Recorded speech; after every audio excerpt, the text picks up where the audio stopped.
Hello, everybody. Let's get this running. That. There we go. Here we go. Open up the pages. Yeah, space. Haven't been updated in a while. 11 April. There's quite a few things missing in there. Frequency. There we go. Light time. HF Underground for Pirates. Priam for number stations. We'll have one in an hour's time. Let's see what the conditions are right now. Wow, K-index at 0.6. So propagation could be interesting. Solar flux 118. That opens up some interesting propagation maybe. So that'll be cool to check out.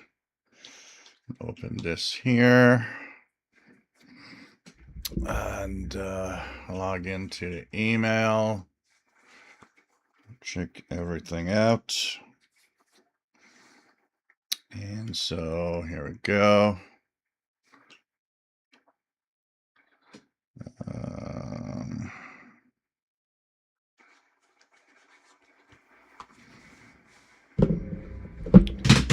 Oops. There.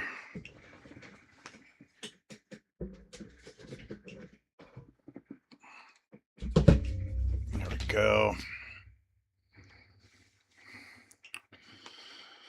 So, all right. Things are all open. Everything's fine. Let's check this out and have fun.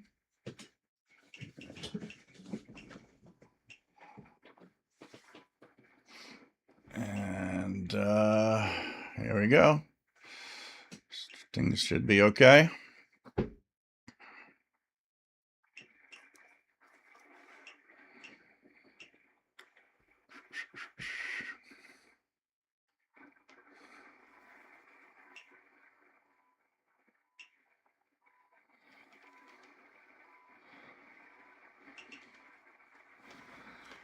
Okay, welcome aboard, everybody. This is the Shortwave live stream. We are here every Saturday at the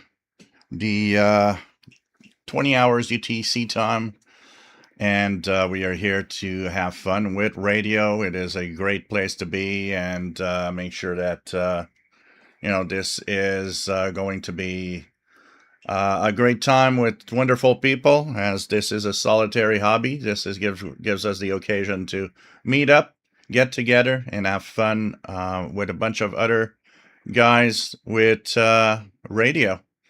And of course, guys includes everything, meaning that we have several women here too. So everybody's welcome, of course, and it's kind of fun to see all of you here.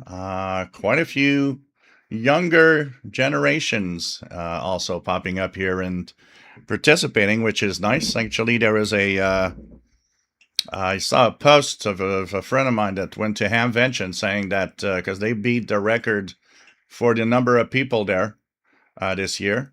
And they were actually saying that there is an amazing amount of younger people going there and participating and being there for the Hamvention. So this is kind of cool, meaning that, there's just some young people out there that still love radio, and it's really cool to see all of this. So really, really nice to have you here. Of course, we'll talk about the sad news of CHU Canada Time Signal leaving Shortwave on June 22nd. This was a big surprise to everybody, just like the weather radio is a big surprise to everybody. It once again is done in a way that it's like, here we go, we're closing down, we're shutting down a month before, like not even giving time to anybody to comment or to have, their say on it, which is crazy. It's almost as if somebody out there just doesn't want us to have enough time to complain and say, no, this should not be. We already have some collateral damage from weather radio. There was apparently some bad weather in Algonquin Park in Ontario, and in a remote area of the park where the only way that people could know that bad thunderstorms were coming was using weather radio. It was the only way. And of course, there's no weather radio, so nobody actually knew, and nobody actually uh, could figure out that bad weather was coming. And so there was a part of the park where you see the trees have fallen. There's a tent under a tree. There's a tree trunk that fell on a car. And you could see that the weather was really bad. And of course, no warning. Why? Because your cell phone didn't work there and nothing worked there except if they had a weather radio, they would have known. But of course, stupid decisions from the government are taken. And somewhere there could be people that, put their lives in jeopardy that, I could see this summer that some people could die just because there was no more weather radio. They didn't know that the bad weather was coming. Didn't know a tornado was coming. Really sad and so freaking stupid, personally. So welcome aboard, everybody. We have a beautiful chat room with wonderful people here that are just amazing. This is why it's fun also to be here, because everybody respects everybody. Everybody is here to just have a great time. And, the rules, simple rules, no politics, no religion, and we'll keep it at that. And so, it's what makes this group also quite good for the entertainment purpose of shortwave and of radio in general. So you can join in, ask questions. People are great here. Also, we have a Facebook group, which is now almost at 4,500 members, official SWL channel. And there it's also very clean, very nice. People in general are very, very good and behave well. So that also makes that group nice. And I was part of a lot of groups that I just couldn't.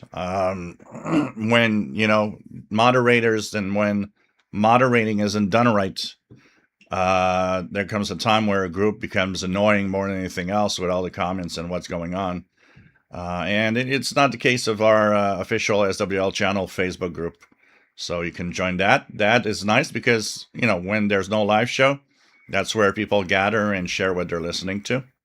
So why not check it out and join us? And of course, if you enjoy what I do, don't forget, you have the super chat where you can give a little something here. That will help me out. You guys have helped me tremendously over the last months and helps this live show continue. And of course, you have the Pizza Fund cat treats for Paul that you can also give through sorry guys yeah through PayPal at the email address that you see here. The official shortwaveradio@gmail.com also works. It sends at the same place if you use that address instead. So thanks for your donations. And actually I just saw 2 donations come through through the email. So thank you, Brian Leisner and Kevin Davidson, for your regular contributions. It is most welcome and much appreciated. Like I said, it helps me tremendously continue doing these live shows. So it's pretty cool to have everybody here. And it's nice to talk radio and have fun with radio. So, might be nice to have you on board from Bayfield, Colorado. Paul Stringer, welcome aboard. Hope you are well, my friend. Richard Wagner, nice to have you on board.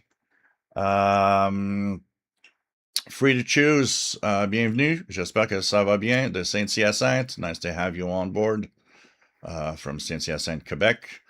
Gabriel's nice to have you here from Montevideo in Uruguay. Always nice to have you on board. J Projects, nice to have you here from San Diego, California. Craig Martinetti, nice to have you here from Oxford County, Ontario, Canada. Hope you're well, my friend. Brian Leisner, nice to have you here from Philadelphia. Here it's kind of a grayish day, but it's nice. It's like a nice, just perfect, it's like 70, 72 Fahrenheit outdoor. So it's like, it'd be kind of nice, like, having a couple of radios in the park, for example. But it's supposed to be raining tomorrow all day. Megan, nice to have you here from Commerce City, Colorado. Rotten Animal, nice to have you here from Toronto. Robert Varner, KC2TEL, and New Jersey. Brian Leisner, my backyard antenna needs help. Not doing that in the rain today. So Paul Stringer is in St. Catharines, Ontario. Nice to have you here. Rick Myers, KO4OSA. Nice to have you on board from Florida. It's 86 degrees and sunny. Bobby Burgess, nice to have you here. MPR TVG, and nice to have you on board. It is a shortwave call sign WA 5107 SWL. Paul Stringer is VE3105 SWL. Gabriel also never mentions his call sign. It's CX32 SWL. CVC 2606 on 11 meters. Ozark Chief, nice to have you on board. Craig says it's been raining all day. Yeah, that's probably what we're going to get tomorrow here in Montreal. We're going to be raining all day and rather cool. We had a very warm day this week where we reached close to 90 Fahrenheit on Tuesday. But it quickly fell back down in the days afterwards where we got almost frost warnings again. So this is up and down temperatures right now here in Montreal. RJ Dakota, nice to have you here from Wentzville, Missouri. Nice to have you on board. And by the way, I didn't take my sip. Cheers, everybody.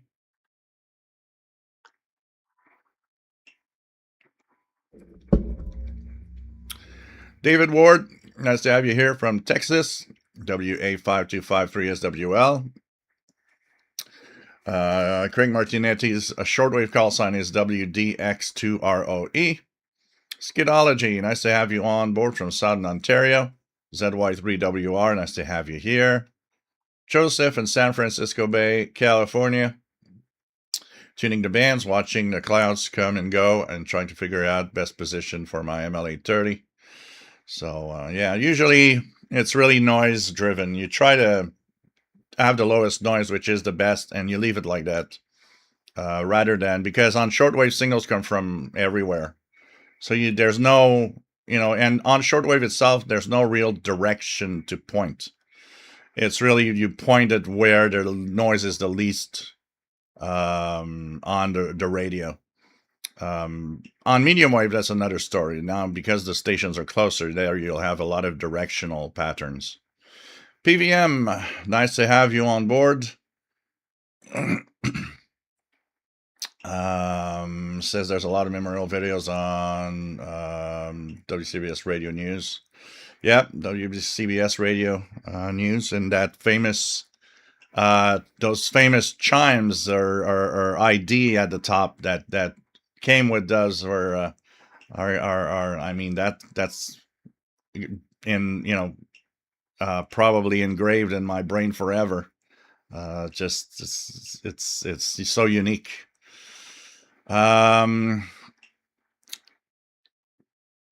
Richard Lemke, welcome aboard. Says CHU gone by June 22nd. Yeah, there's 1 minute. A 2 is missing. It's June 22nd, not June 2nd. And so it's the shortwave aspect of CHU that will be gone. I mean, time by phone, time by other means on the web will be there. But the stupid thing about the CHU shortwave shutdown is that's the way that you get the most accurate time through the shortwave frequencies.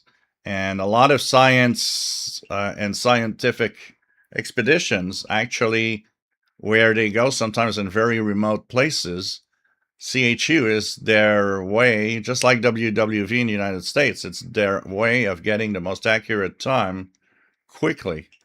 GPS can often be off because of all sorts of effect due to the sun and geomagnetic activity.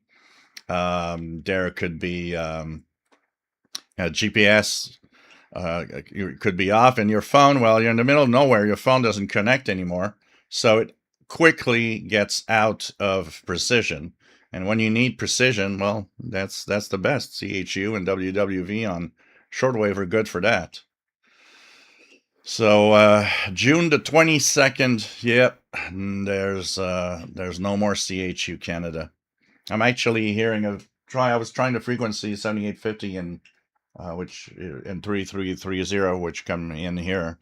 I hear a weak 3330 right now.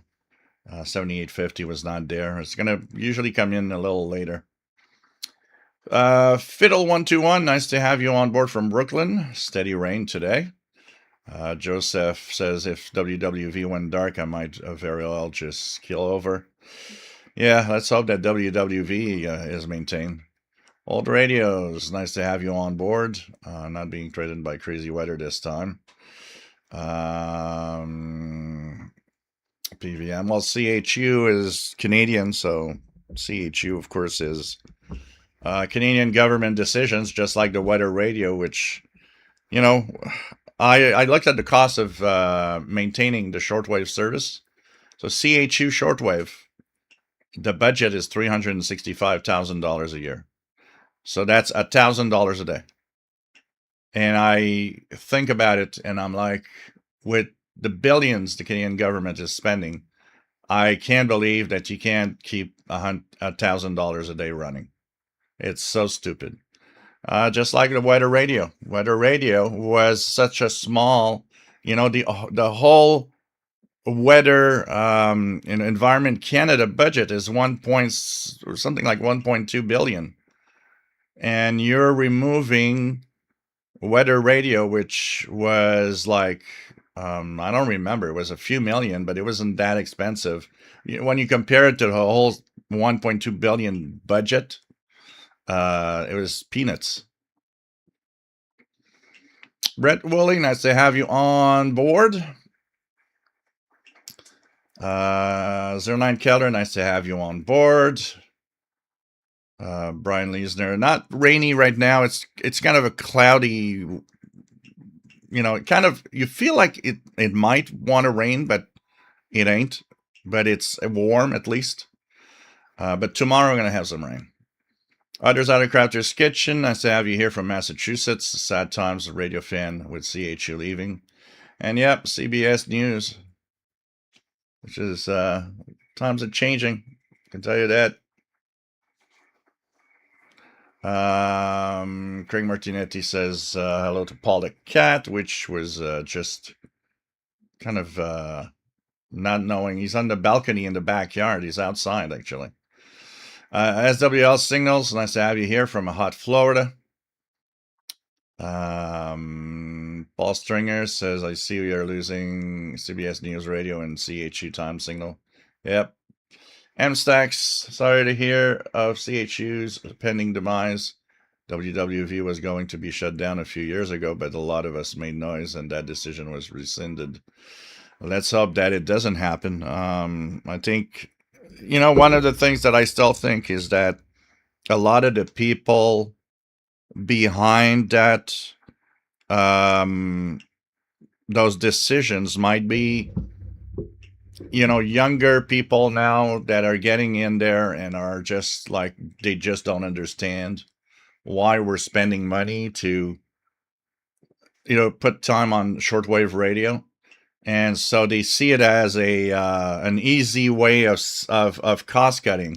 Oh, look at that. I'm going to save the government $300,000 a year if we cut that useless thing that I don't know why we have. And I wouldn't be surprised that weather radio could be in the same way, being younger people taking decisions that they can't grasp the idea that weather radio was important, because all of it is, I can see the younger generation coming in at work to do the cost cutting stuff. And they just look at CHU and they're like, why do we have that when, I just do this with my phone and I got the time? Because they don't have the knowledge of how useful it is for specific people. It's like weather radio. The thing that I heard the most on CHU, which is the same that I heard on the weather radio, is, well, nobody knows it exists. Why do we keep it? The thing is how many things the government runs that we all don't know it exists except the people that use it. And the people that use it really need it. So it's not because, the majority of people don't know it exists, that it means it's not important. The people that use it deem that that's very important. And so that's where we got to look at. I mean, there's a lot of stuff the government we are paying for that is just a handful, a handful of people that will need it. But they need it. They need it. It has to continue. So you can't just go and cut it. It's not that when I hear somebody say, well, nobody knows it exists, is not for me a valid reason for cutting a service. You have to look at, but those who use it, do they really need it? Well, yeah, it's important. I mean, even, with bigger services like Radio Canada International, if I would have gone out in 1985 on the street and asked, do you know that we have Radio Canada International that broadcasts to the world on shortwave? I can bet you that if I asked that to 100 people, I don't think there would be more than a few people that would have come up and said, oh, yeah, I know that service. The majority of people didn't even know we had an international voice. Like, if you guys take care all of your family and friends that have zero knowledge in radio and tell them in the United States, do you know that we have the Voice of America that was broadcasting to the world? They're all going to say, what the hell's Voice of America? I didn't even know it existed. Especially in your case, it was even worse. Radio Canada International actually did broadcast also to Canadians. Voice of America was very unique that it actually didn't broadcast to U.S. citizens in the United States. So that made it even worse. So, it's not because something that exists, nobody knows about it, that it's not worth continuing. You have to look at what it actually brings out there in importance and things that are, badly needed sometimes. Brian Leisner, I'm splitting one antenna between two radios today. Kamikaze 76, nice to have you here from West Michigan. Drink Martinetti, my dad used to live on Avenue J and Flatbush Avenue in Brooklyn. DH1AO, nice to have you on board from northern Germany. Weekend beer in hand. Yes, of course. Of course. Cheers, everybody.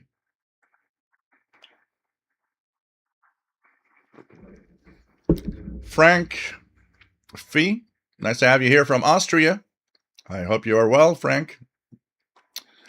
ZY3WR says very crazy today. Ricky Long, nice to have you on board, Ricky. Hope you are well. J'espère que tu vas bien. Brian Leesner of upcoming grocery duty. Not a problem, except the weather is awful. VT Radio, Paul, nice to have you on board. AA1SU from Northern Vermont. I'll be checking the weather tomorrow. If in the afternoon it seems to be a little less of a problem. If the rain stops, Paul, I will let you know by email that I'll go in the park and we can try a contact on 2 meters around 3 or 4 p.m. tomorrow.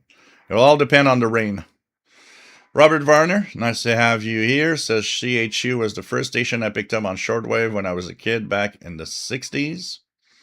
I think because of their unique sound, a lot of us started with shortwave and immediately noticed CHU time signal or WWV time signal because it was different from everything else.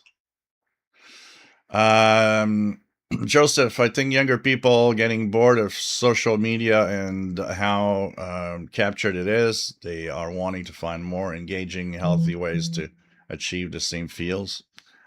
Brian Leesner says, I cannot believe they are yanking CHU. Yep.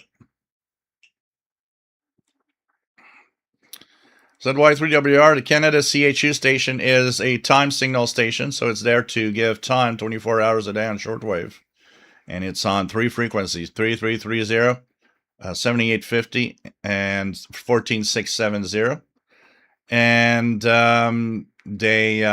so it's really a time station, just like WWV in the United States and several others around the world, like BPM China is another one. When we try RWM Moscow, same thing. It's there to give the most accurate time possible, and is very useful for the scientific community, especially people that do some science far away from, everywhere, urban, where cell phones don't work and all of that. It's often the most accurate way of getting time. Raman Kumar, nice to have you on board. Says CHU was for clocks, so we don't need it as there are other technology to synchronize clocks. Well, that's where you are totally wrong, Raman Kumar. Because when you are not in a big city or anything, there are no other ways to synchronize clocks. You might think that the GPS system, because yes, the GPS does send out a clock signal. You might think, well, that's, you use the GPS system or whatever. Well, the GPS system is often inaccurate when there are some solar conditions. And depending on all sorts of things, it could be off by several seconds. GPS in the middle of a forest doesn't work. Here we have dense forests in Canada. So some scientific teams going up and, studying something in the north in those dense forests, well, their GPS won't work. And there's no way to synchronize a clock except using a signal from the CHU shortwave signal. It is needed. There are no technologies to synchronize clocks once you are outside of the, if you're in the big city, yeah, okay. But if you're in a faraway location doing science, doing any other thing that requires a precision clock, well, CHU is the only way it's going to reach, and that is also more precise than the time that you get through the internet. When we synchronize our clocks on the internet with apps, it's accurate to a certain point. CHU on shortwave is actually more precise than that. Michael, nice to have you on board. Radio Forever, Rainy, New Jersey. Old radios got no new radios this week. Got the 48 with 1215 Felco with me. What else that we have? Bloggerdi, nice to have you here from Central Virginia, where I'm totally distracted picking up for a trip tomorrow. Taking the Codicen DX286 plus ATS Mini V3S. That's interesting. What's the V3S? I'm not aware of that model.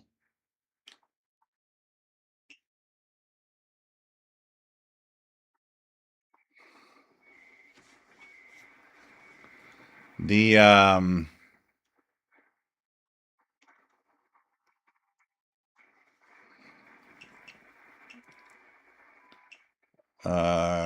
Quentin Graydon, nice to have you here. Sucks that Canada is yanking its shortwave infrastructure, just as I'm getting into the hobby. We were talking yesterday that soon the only thing left on shortwave in Canada will be CFRX on 6070. If that doesn't go away. I'm still surprised they're keeping 6070. Bert, nice to have you on board. WF7 Homebrew in Virginia, back from Quebec City tour, now installing a Yaesu FTX1 Optima into the truck. Hope you enjoyed your Quebec City tour. Beautiful city there. Jet NG, nice to have you on board. And yeah, in the UK, Longway 198 supposed to be stopped also, which is sad. Joseph says, I've been on the internet groups for the past 30 years, basically, and this is one of the best I've ever participated in. So, yeah, well, we keep it clean. We keep it clean. 54 Cal, nice to have you here from Northwest Pennsylvania. Skidology says next what will probably happen in Newstalk 1010 will move to FM and they'll shut down their AM frequency and their shortwave frequency. You know, we have kind of a idea that CFRX on 6070 might still be on the air only because the Bell Media that owns the station might not even know about it. And so, you know, maybe if they'd learned that they have that, they would say, well, why are we doing that? It's useless. So, you know, that also is something you got to think about. CFRX being the last commercial station, basically, that was on shortwave. You know, I remember in the past when there was, when I started, there was the CFCX here in Montreal on 6005 kilohertz, and which was a CFCF 600 shortwave part. And there were many stations, one in Calgary, one in Vancouver, I believe. There was one in the Maritimes. There was quite a few of them, and those are all gone. Only CFRX is left.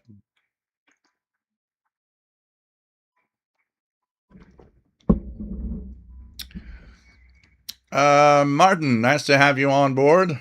Had a shower in Stockholm, but a while ago, but otherwise pretty warm, over 20 Celsius. Pretty good. Pretty good. Welcome aboard from Sweden.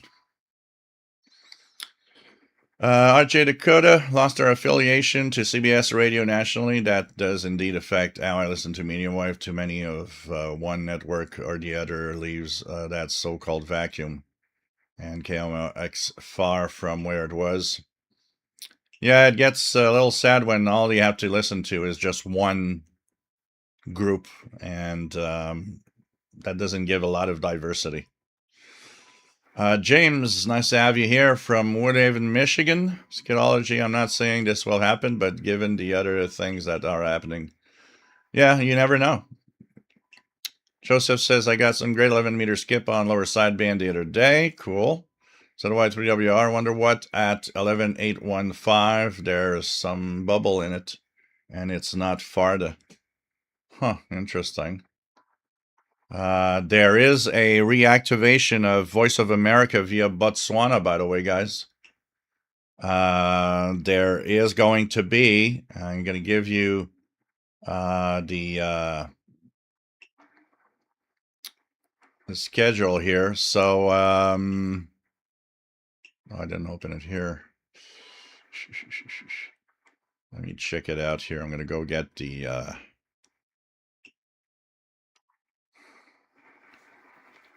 latest International Radio Report show notes.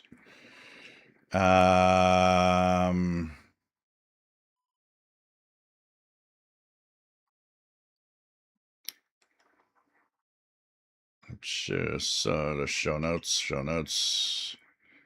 There we go. So, Voice of America, Botswana, resuming shortwave transmissions. So that will be some frequencies to look for. It says that the activity will be all English, Tuesdays and Fridays, apparently. And this starts this week. Some people heard some testing going through with music. So the frequencies for that will be, I don't know if I can put them all here, or maybe not.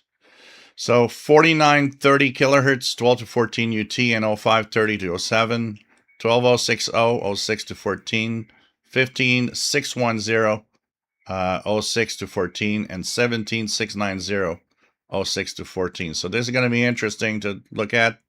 The HFCC listings of the US AGM are in there, the frequencies all. Tuesdays and Fridays, all English. This is going to be interesting. I'd be curious to hear what type of program they have.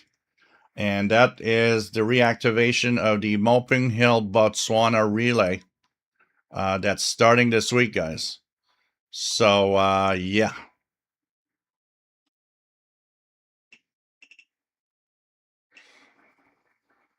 Joseph says, propagation has been weird but pretty surprising.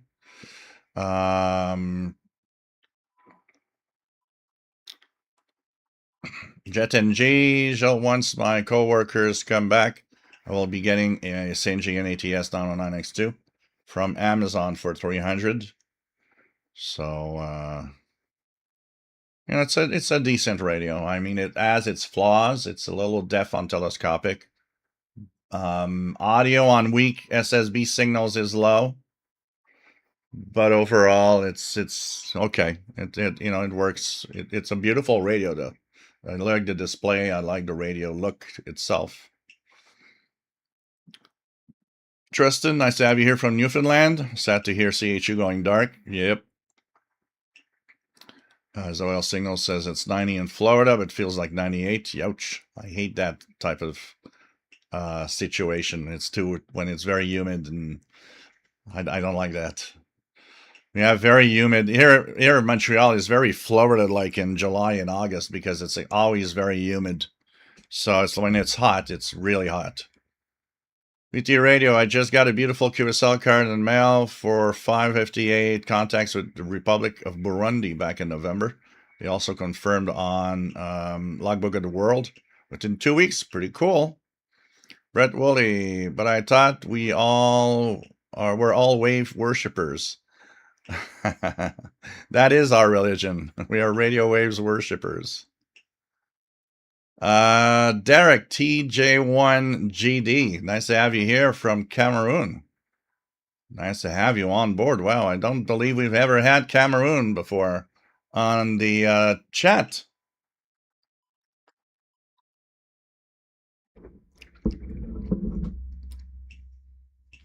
And Jet NG has the HDR16 HD radio from St. Gian.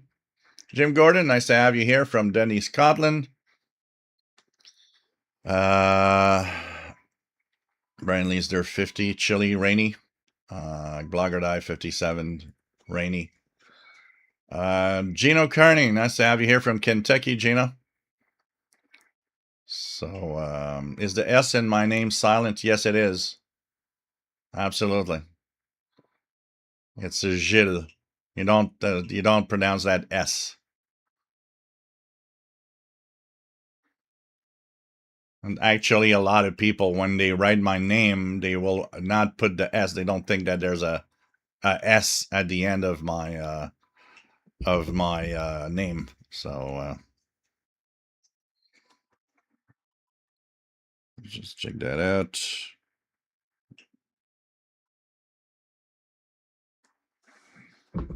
Okay, no emails. We've got some emails from time to time. That's okay. There you go. So in 20 minutes, we will prepare ourselves for 17458.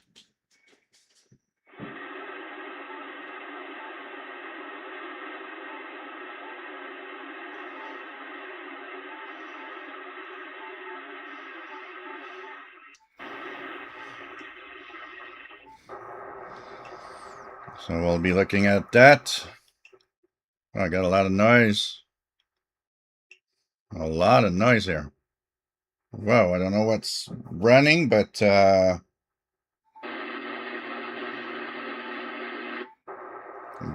this thing is noisy.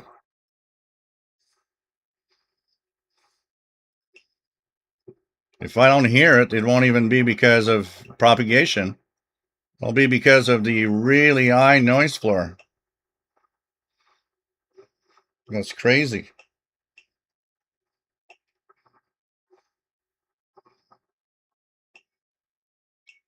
I do not. I'm at. I don't even. Oh, I got the amp up. Okay, now I understand one thing. Here we go. I had the amp up because on 6 meters I need it. There's the answer. The amp was up. There, no amplification now. Here we go. That's better. That's way better than usual. Still noisy, but better than usual. So 17458 will be in 20 minutes. 17 minutes. The first in a series of Morse code spy number stations. So I'm going to try to get a little faster because I'm really far behind, guys. Bert says it was awesome Tuesday morning in Quebec City. We had an uphill hike to the Citadel. Full sun and kind of muggy. But then Wednesday to Friday, it was more chilly. Yep. Kelly, nice to have you on board. K7SU from Twin Falls, Idaho. Jet NG says, I heard that one YouTube reviewer tested the Philips AL990 against ICF6 Shortwave 77 from Sony. Steelic, nice to have you here. Quentin Gradons, is there a website or study guide you would recommend for a Canadian looking to get the amateur license? Yes, there is a, I'm going to put the link here. First of all, what you should do is Canadian license test. So here you go. This website is the amateur radio test that you can pass online. This is the pool of questions that they are going to pick questions from when you pass your test. So one of the first things I would say is go and pass this test every day, several times a week. Go over it and over it and over it. The other one is there is a Canadian amateur radio study guide that I forgot the name. Canadian Amateur Radio Study Guide. So, yeah. Study guides. So the study guides, according to the Radio Amateurs of Canada.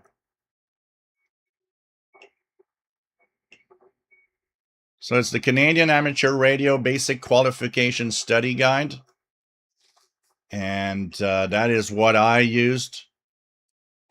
So there's that. I'm going to share this link too. There's another study guide here too. So this is from Radio Amateurs of Canada.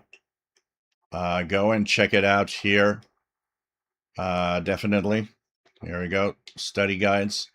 But do the test over and over. Do the test regularly. And that will help you a lot because it'll help you understand. And you know what? Some people have passed their ham license with just remembering the questions by doing the test over and over again. But I do suggest that you take maybe the guide and look at that. You can also have an online course. If you go to Radio Amateurs of Canada, there's either a course maybe near where you live in a class, a physical class, but there's also online. There's also online courses that are done virtually via Zoom. So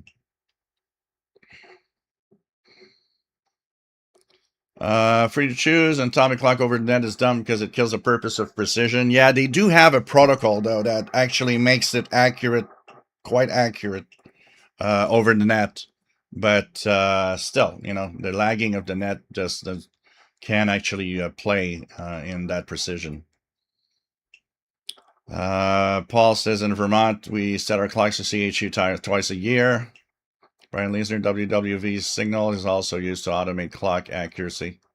So, yeah, the strange noises that you hear at the 30th, starting at the 30th second, is actually, if you'd have a device that used that clock, that digital signal, it would be able to synchronize a clock with that information.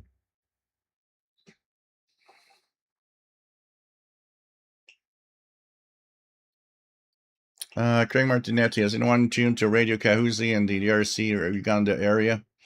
I haven't heard of that station.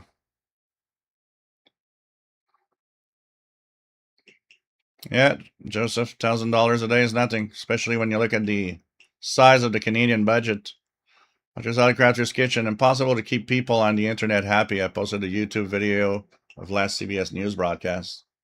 My guys asked me in comments if I also had second to last broadcast, always asking for more.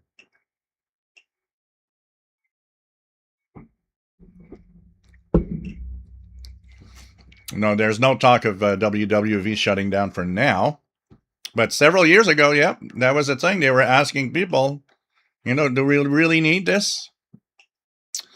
Joseph, they're just making cuts so they can say they did it. It's bureaucrats with no connection to the actual sub-institutions they're cutting. Yep. Toast and love, nice to have you on board from Alabama.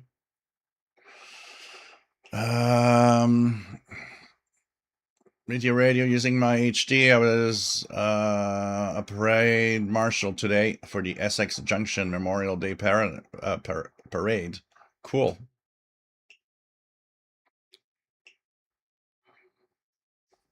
Oh, you guys have the Memorial Day this weekend? Okay. Emil Jansen, nice to have you on board. RJ Dakota, stupid government decision, a lot like the last decision. Weather radio is so supremely important. When the internet goes down, it will become important. Yep. Dear Radio, tomorrow I'm a ham radio volunteer at the Vermont City Marathon. I've been doing this for several years. It's going to rain, though. Yeah, there's supposed to be rain. Robert Fletcher, nice to have you here. Here is a big weekend of the Formula One Grand Prix race in Montreal. Actually, it's so funny because we're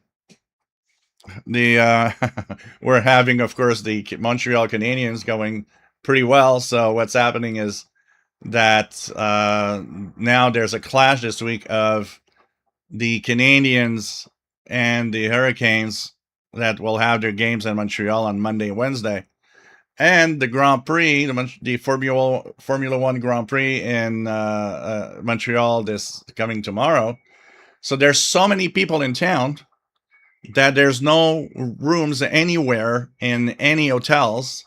So they are having a hard time finding a place for the Hurricane team when they come to Montreal this week because there's just no spot, no places available anywhere. It's kind of funny.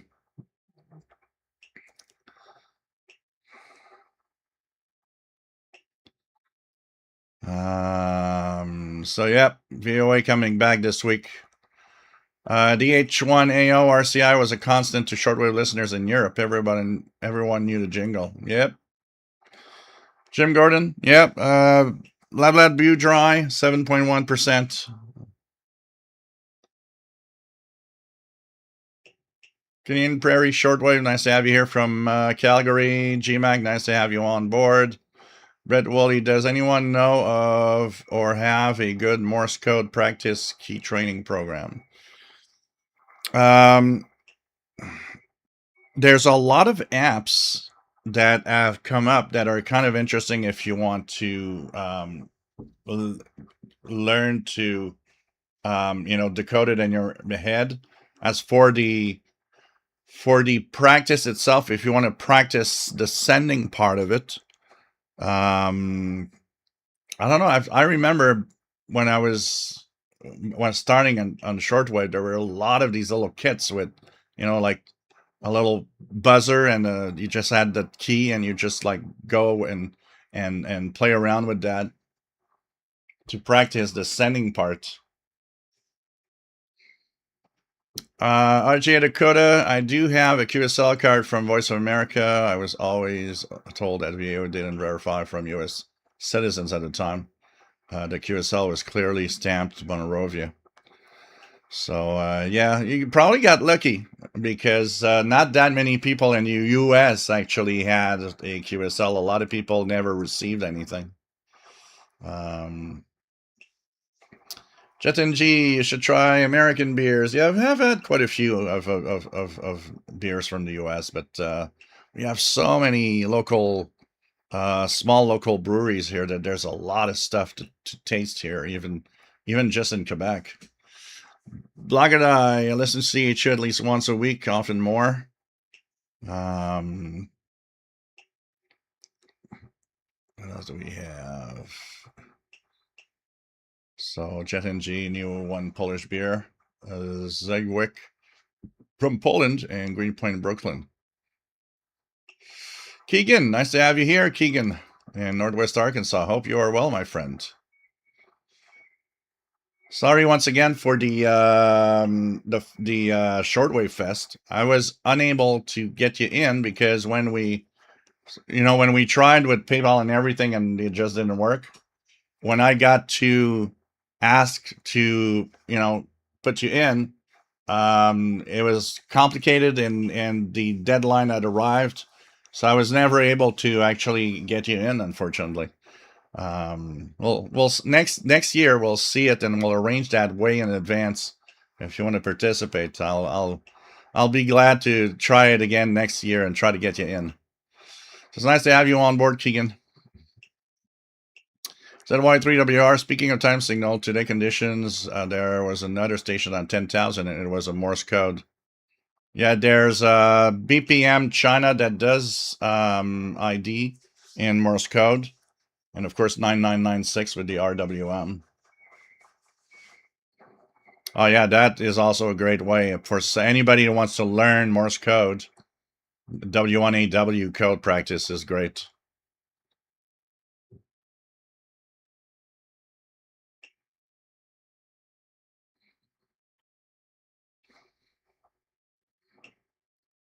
Yeah, 10,000 is the BPM. China has the Morse code. Oh, I heard tones. I'm going to hear, we're going to hear the M12 at the top of the hour. So 17458 CW or 17457 upper sideband. This is coming up in 5 minutes time, guys. So if you want to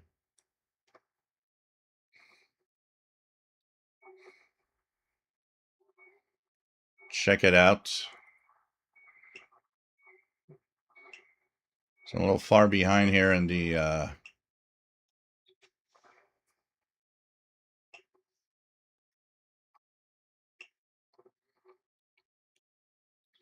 Emil Jensen in the UK, they're about to shut down BBC Radio 4 on longwave. So if you want to the exit station, you got until June 27th. Brian Leisner, WWV, Daily Tune. Yeah, I used WWV or CHU also, just set the clocks on my radios and everything. Black and AI says CHU is an internal NRC technical program, not a regular service, which is why they could just shut it off without public input. Yeah, well, that is dumb. RJ Dakota, WWV, CHU, used by a lot of astronomers. Yep. Mel Buckpit says GPS in the middle of Manhattan isn't guaranteed. Yep. Absolutely. Blagadai, V3S is the one with the power leak fix. Oh, okay.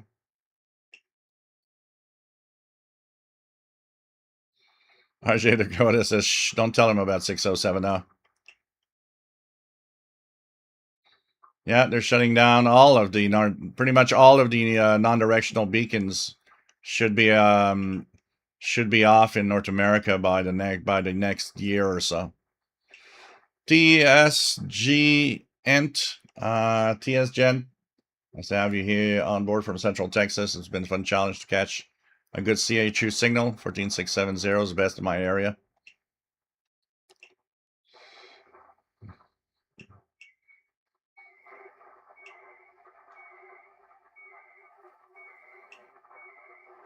J Dakota says future plans for a lot of medium wave stations is to move to an expansion at the bottom of the FM band. Yeah, I don't know. I'm gonna see. Peter Choose, how can you operate a radio station without knowing you do? Bell pays the bills for the transmission lines and the electricity, and God knows a shortwave transmitter consume a lot of juice. Yeah, well, it's just 1 kilowatt, and since CFR B in Toronto is probably a 50 kilowatter, 1 kilowatt more than 50 kilowatts doesn't show much difference on the electricity bill. And you know, sometimes they buy these stations. They you know, these guys, when they buy stations, they buy, you know, what's out there. Their focus is on the medium wave or the FM part or whatever. When there's a little extras like that, they don't always really realize that there is. There has been a lot of talk about the fact that Bell probably doesn't even realize it exists. Kevin, nice to have you here. WS2H was listening to local 2 meter net today. A very interesting ham from South Africa were joined in via Echolink. Local ham got him using the frequency, and a great listen went to silence. Huh. Local ham got on the frequency, yeah. Jet and G, loved to know about your drinking. Alabama Red, nice to have you on board. Nice to have you here. Kenneth, KW1161 from Tucson, Arizona. Nice to have you here. What else do we have? Kenneth says the same that the Canadian government appointed ministers with peanut allergies to run the radio services. Yeah. Andy New, nice to have you here from Bristol, UK.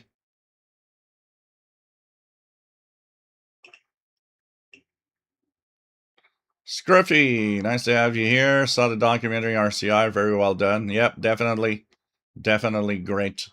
So here we go, guys. Very strong here in Montreal.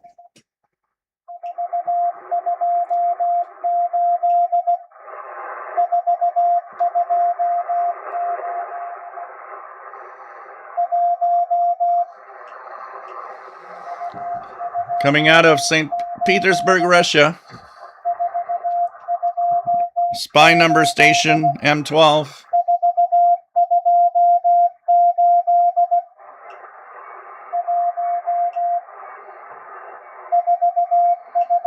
Trick Schreiber, nice to have you here.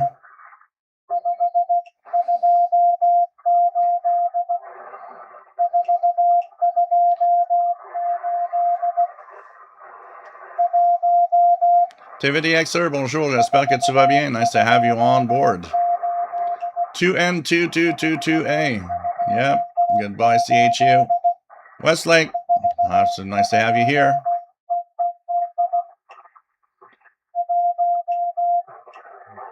Westlake says over in Bat, England on vacation and checking in. Usually listen from Southern Ontario. Welcome aboard. Color Icon, nice to have you here. Pirate Talk on 6930 upper sideband.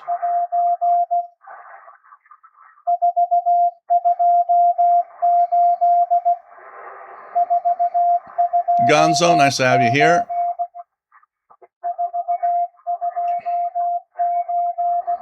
Technology says power just went out.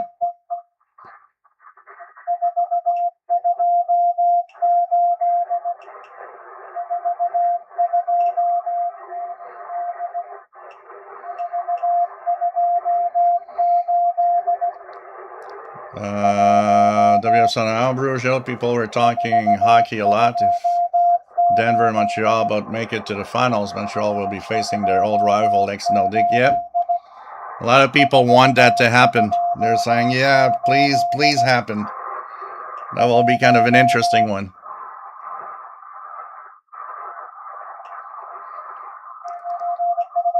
White Honky says, using an online SDR managed to pick up CHU all the way in New Zealand. Yep.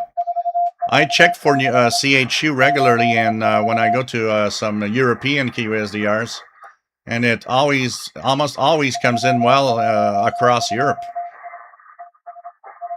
Nick Cade, finally dug on my old Grundig to get back into radio listening. Haven't been able to lock in any stations yet, but I'm working on it.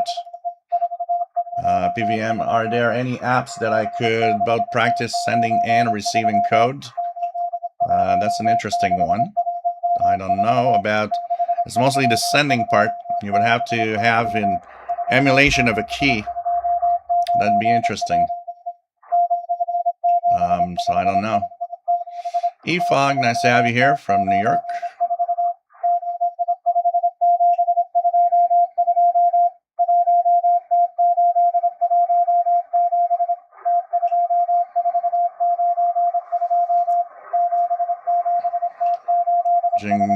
Jim Gordon's got an Abbott Ale from Suffolk, England, based on a medieval recipe, 5%.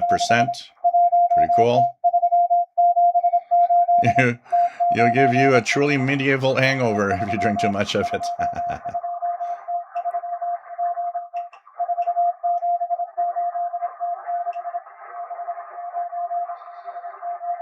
Steve Byrne, nice to have you here from Central Pennsylvania. Marvin Motz, nice to have you here from Beijing. Nice to have you on board. Brian Leisner, Blasting CW, wow, big signal. David Ward, 17457 up for Simon, fairly strong in Central Texas. Joseph, wow, Propagation is amazing. I'm getting M12. Cool. Melbourne Pit, number station is loud in Massachusetts. Brian Leisner, M-Light and SDR Play. Mike B, 17457 upper sideband in Southwest Colorado. Dan V, big signal on 17458 in Ohio and 8WJZ. Skidology, that's 17458 coming in strong with the power out on my GA490. That's the good thing about a GA490 is that the internal battery keeps the antenna's amplifier running in a power outage.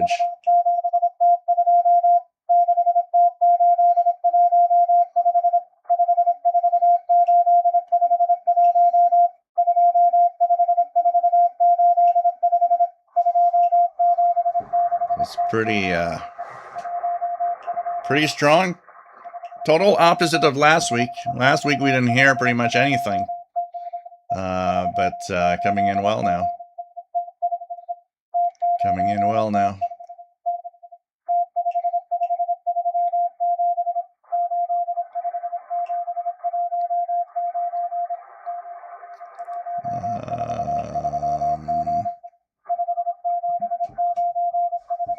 Martin says 17458 copyable, but there's not a significant amount of noise, which is local.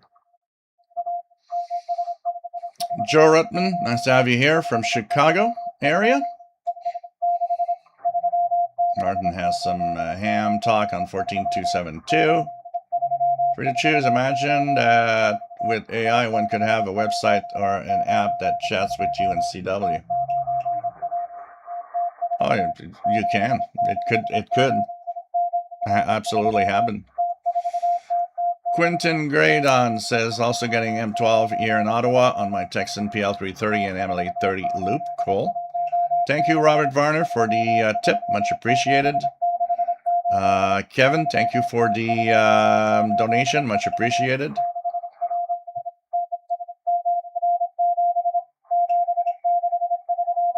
How long from transmission do you think it takes intelligence agencies to have decoded the spy station? How many are misdirection? Fascinating. You know, the thing is it's if you don't have the code book, if you don't have the one-time pad, it's very difficult to decipher. And so by the time that they have actually possibly deciphered the message, it is useless.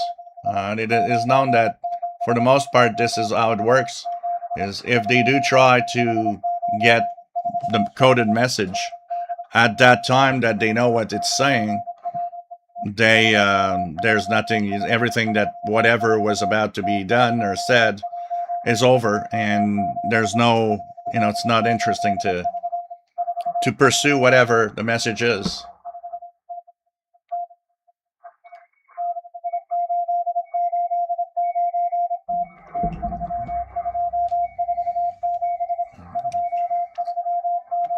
But it is definitely fascinating to be like, in the middle of some,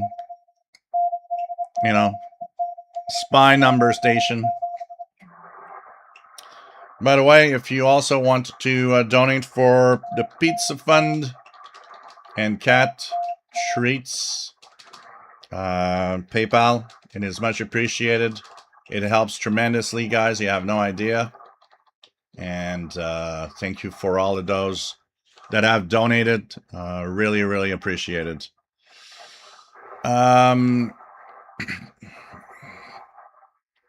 Blackguard Eye says 17458, okay with WoW antenna or wire antenna out the window. And M-Light 880. Brian Leesner, if any of you are on SDR++ users, have a look at the SDR++ Brown Fork. That's extra goodies. Geo255, what is the truth about the 12-meter band? Is it difficult to receive? It's not. The 12-meter band is not more difficult to receive than any other band. It's just an amateur band. It's a small amateur band. But it's definitely as easy to receive there. But because it's higher frequencies, getting higher to the 10-meter band often requires the solar activity to be high enough so that it can propagate. But I've used it. I use 12 meters a lot. I like the 12-meter band. There's a lot of stations hide there because they get away from the contests and all the stuff from the other frequencies. Luis Perez, nice to have you on board. Thank you for being here. So there's going to be another transmission for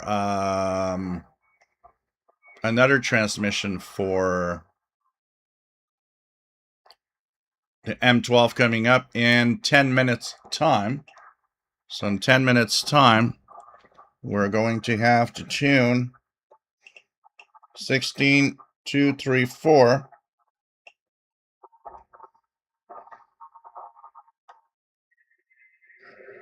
16234 is going to be the next frequency. And as we hear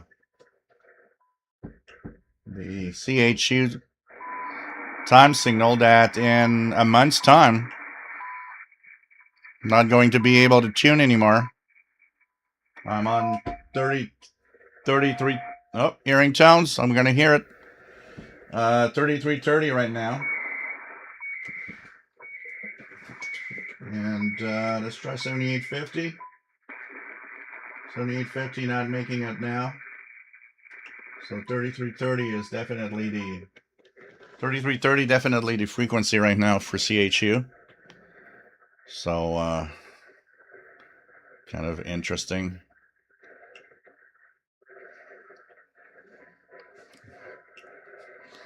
So tuning, of course, some of the signals that we have. So we're at 21 UTC. And let's check Pirates as we're waiting. So Bong hits with Bulger. 6930 upper sideband. Okay.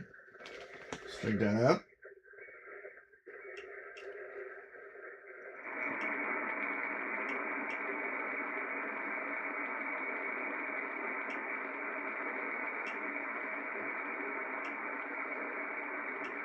Get the impression of maybe I got something, but I'm not sure. It seems to be very, very weak. What's there right now? So it's going to be interesting to check out the next signal. So propagation is definitely good today. I'm going to try a little something here. Let's try 14996 and see if I hear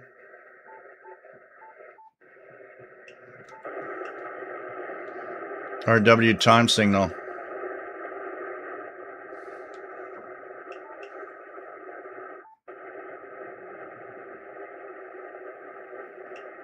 So I'm not hearing 14996.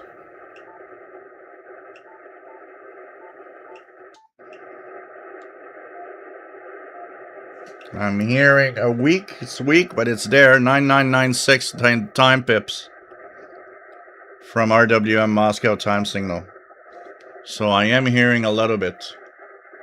I am hearing a little bit of, but I'm not hearing the 14996.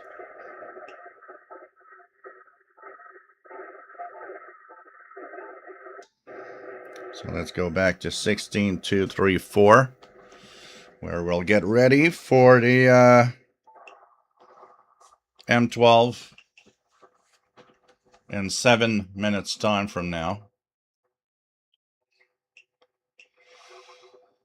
Carl Icon 6930 went quiet. Luis Perez, actually, I have the best reception of the International Beacon Project at 24,930 most of the time.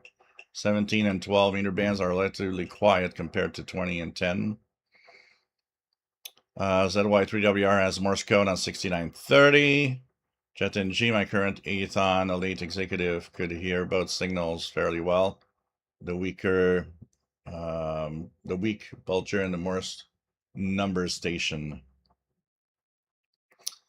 Toslov, I can usually hear 3330 late at night, but I just hear the other two now. Yeah, here at 3330 is pretty much always heard because I'm about 100 miles from the transmitter site. So I get the ground wave. So it's pretty much a 24-hour thing. ZY3WR says 9995 upper sideband strong. Jace Gilbert, nice to have you on board from Tasmania. Dropping in and out as I get ready for work. Got it about CHU. Time for a QSL card. Yes, absolutely. They do QSL. Locket Eye says no, 3330. A powerful 7850. And 14670. Not 650. It's 670.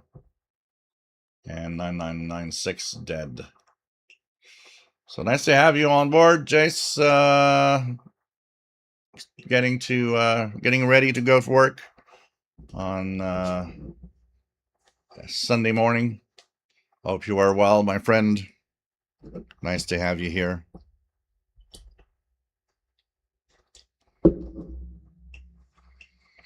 So Gonzo, V32 has not been received since late March.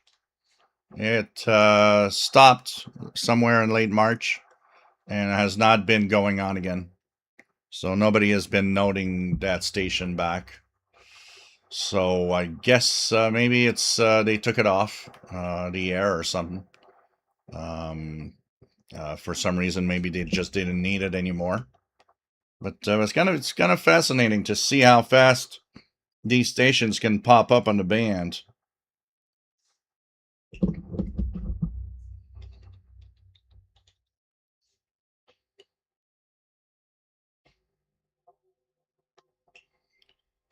So here we go.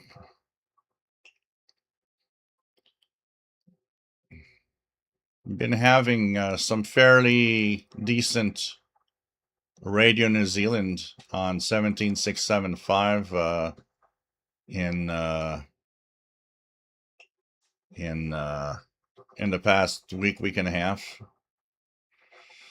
Bill Penna, good afternoon from central Pennsylvania. I'm really going to miss CHU. I can hear all three frequencies where I am, although 15670 is in the noise floor. ZY3WR, question. What are those frequencies that sound like storm, for example, 7075? Like there's a wind or something. Because normally 7074 is FT8. So what you might be hearing, if you're talking about like the wind, like if a wind whistling through a window, if that's the type of sound you're talking about, you're listening to FT8. FT8 is an amateur radio mode. So it is on 7074. You'll hear the same thing on 10136. You'll hear the same thing on 14074, 20-meter band, and so on. That is FT8, and actually you can decode that on your computer using WSJTX software. So that's an amateur radio, man. I actually use that mode to communicate around the world with my amateur radio gear.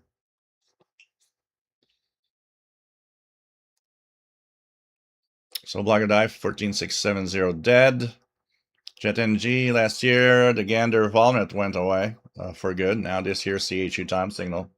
Yeah, I was joking. Actually, I don't want to joke, but I was joking with Sheldon yesterday. So what's next? All of those marine weather broadcasts and single sideband that I hear on the medium wave and even shortwave bands with Iqaluit. What? That's the next thing to go? Tosanov 7850 and 14670 about the same strength in Alabama, but no 3330. Take care, Ricky. Always nice to have you on board, my friend. Brian Leesner, I've heard 40-meter lower sideband amateur traffic all last week from Texas to Europe. Really good propagation. That's good.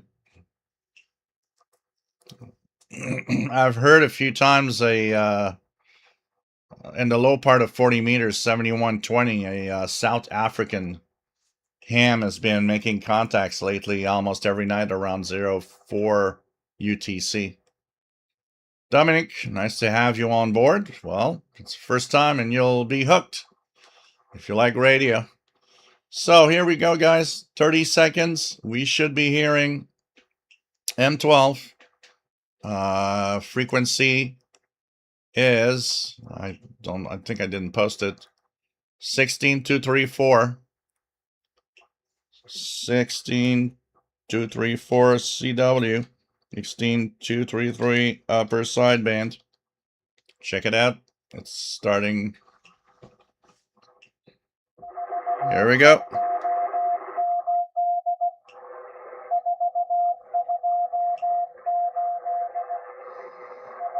Here we go. Coming all the way from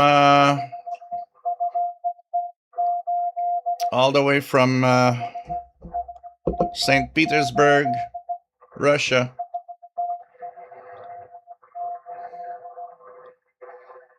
Kenneth, last night received Radio New Zealand 13690 and 11725, but 9700 never came up at 04 local or 1100 UTC and beyond.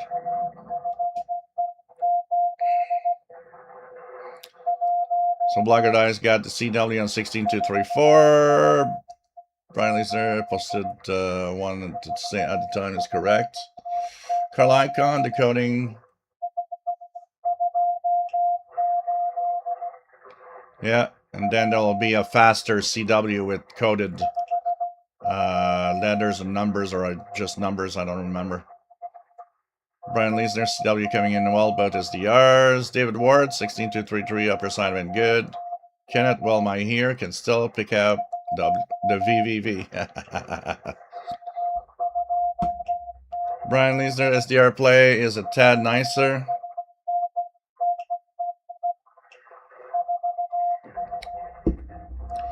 Mike B, 16233 upper sideband clear on the PL330 in Colorado.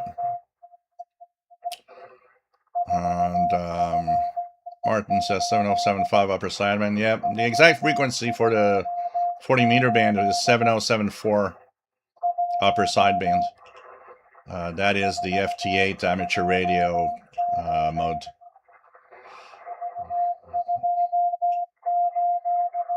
Toast and Love, 16234 strong here, but weaker than the other one. Yeah, it's a little weaker here too. It's like it's strong, but the other one was punching a little stronger than that. Here we go. Now we've got the official message.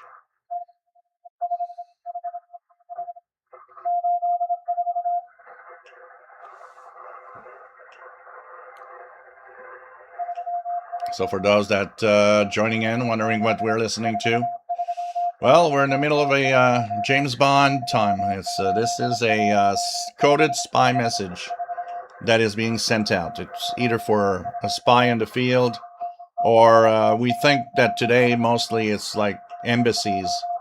The Russian embassies around the world are receiving those stations, those coded messages, and know what they mean because they have the one-time pad. But still, I always say it when people tell me, well, why don't you do that over the internet or whatever? There's nothing better than shortwave because you could have just, you know, little portable radio like this. You're in the middle of a park, just, an average guy in the middle of a park with a little radio and listening to this coded message and decoding it and understanding what it means and what's your assignment, maybe what's going to be your next assignment as a spy, for example. So and it can be traced. You can't trace who listened to it. You can't trace you can trace who sends it, but you can't trace who's receiving it. Actually, on my Yaesu, the pitch of CW is already preset, and I'm not sure. Yeah, CW pitch is 700 hertz. I didn't even know I could change the pitch here. So 700 hertz.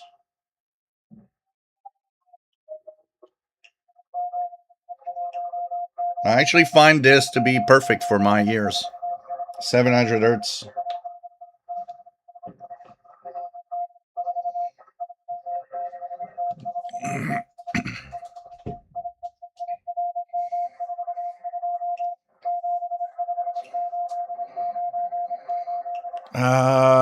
Quentin, does it transmit at the same time every week? They do have that station particularly has a schedule that is pretty much always the same. So every Saturday, same frequencies and same time for their different sending of those M12. Most of them are on a fixed schedule. Some are, once a week. Some are once a month. Some are change frequencies from week to week.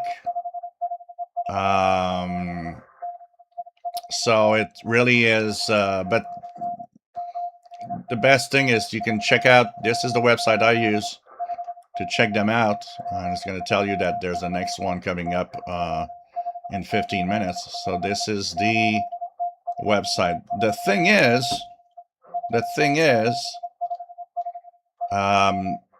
there's more than that. There are some that are random. There are some that you don't know the frequency. So they're gonna it's gonna show up here. Oh, there's supposed to be this transmission, but we don't know what frequency they're gonna use next. It's surprise, surprise.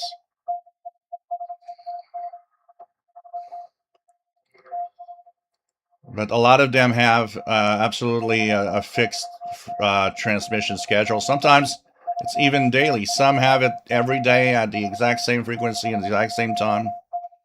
But there are some that are random that you will just go and tune, and by chance you'll hear something, and you don't know when it's going to be next.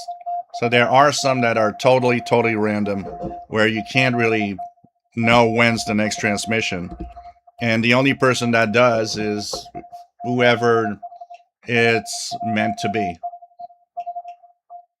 So yeah, Dominic, it is a very cool hobby, definitely, with all the types of signals and stuff we can hear.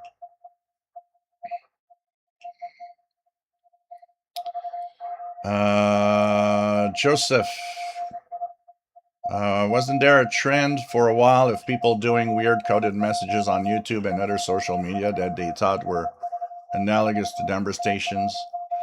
Yeah, I don't know. I don't know if that was a.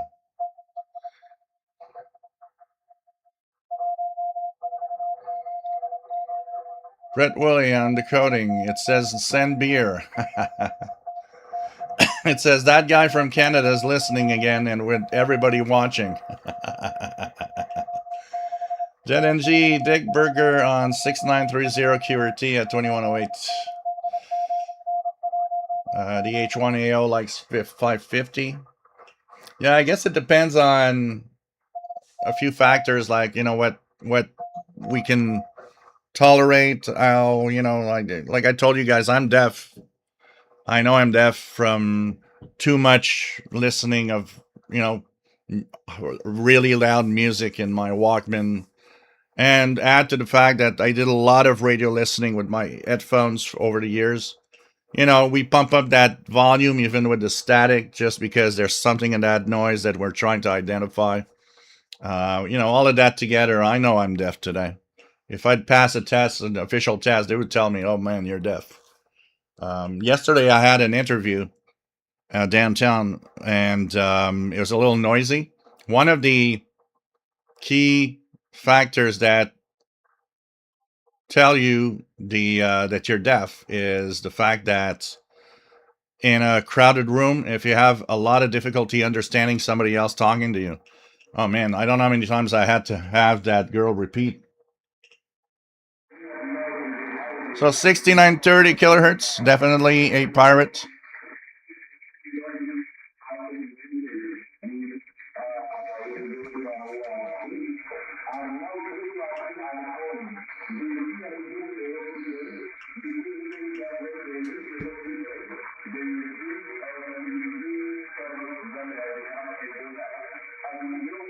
Seems to talk about Ebola. It says almost as if it's a transmission from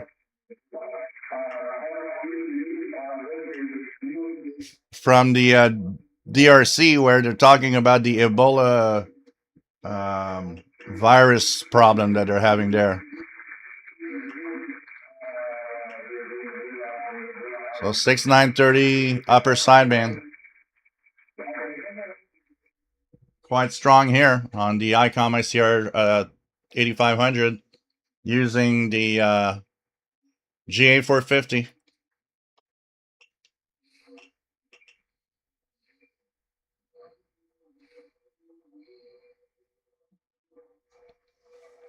Dominic says I recently bought a Malahay DSP2, amazing radio, highly recommend.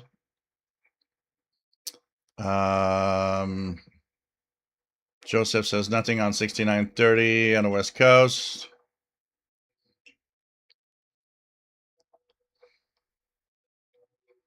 Russians are demanding vodka.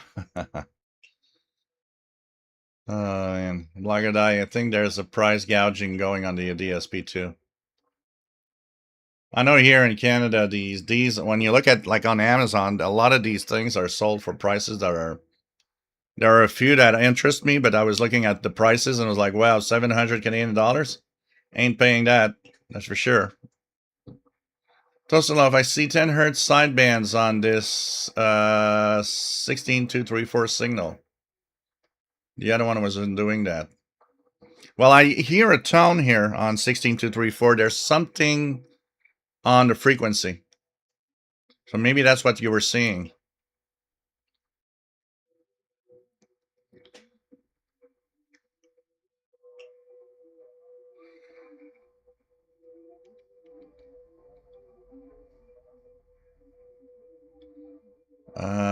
Sure, you got to stop blasting Edith Piaf. All right.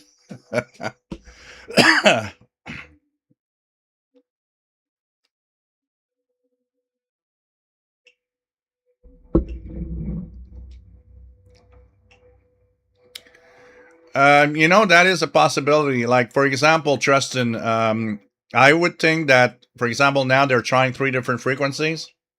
I wouldn't be surprised that it's 3 times the same message. Repeated on 3 frequencies to make sure that, one of them actually makes it. for sure. So it is totally possible. It is totally possible. We would have to decode the Morse code of each and compare, see if it's the same. It looks the same.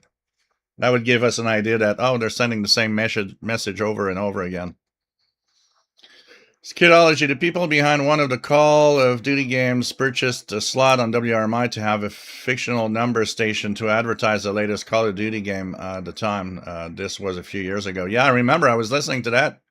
I did listen to that. It was kind of so amazing.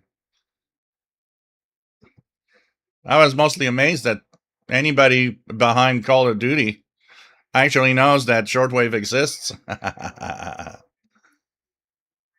Brian Lee Sandu software. There's a cool aspect I enjoy building SDR plus and shoehorning in the new features. Mike B, no 6930 in Southwest Colorado.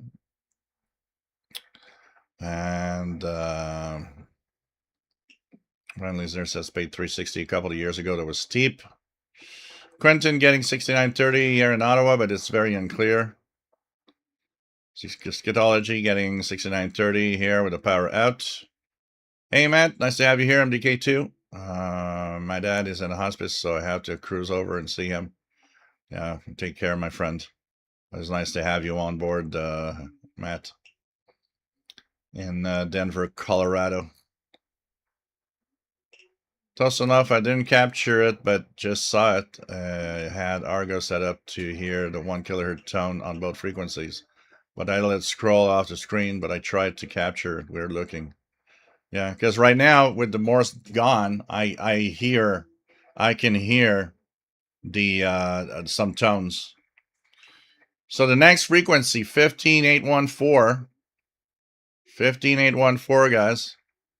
15814 in CW or 15813 in upper sideband. That will be the next in about 6 minutes time from now. So at 2140 UTC. Yeah, 6930 sounds weird. It sounds like I've something recorded in a room and it has a lot of echo over it, like it's reverberating in the room.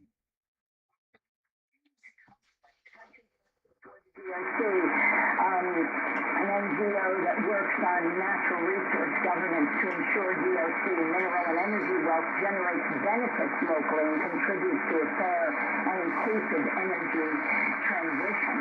There is currently no vaccine for the individual strain of the Ebola virus. It is definitely a bit on the Ebola virus and what's happening in the DRC with the outbreak.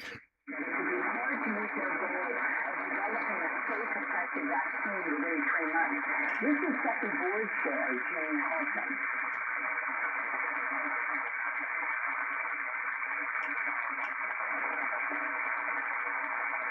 We thought we had that clip, but some experts are saying the U.S. has been noticeably absent from the global health response following the withdrawal of the U.S. from the World Health Organization. So I don't know if there's anybody ID'd this station yet. Oh, it's Democracy Now. They're playing. It's called Democracy Now on 6930. An UNID on 6935. Let's go check.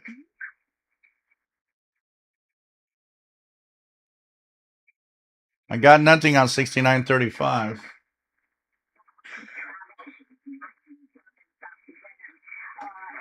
But definitely Democracy Now on 6930.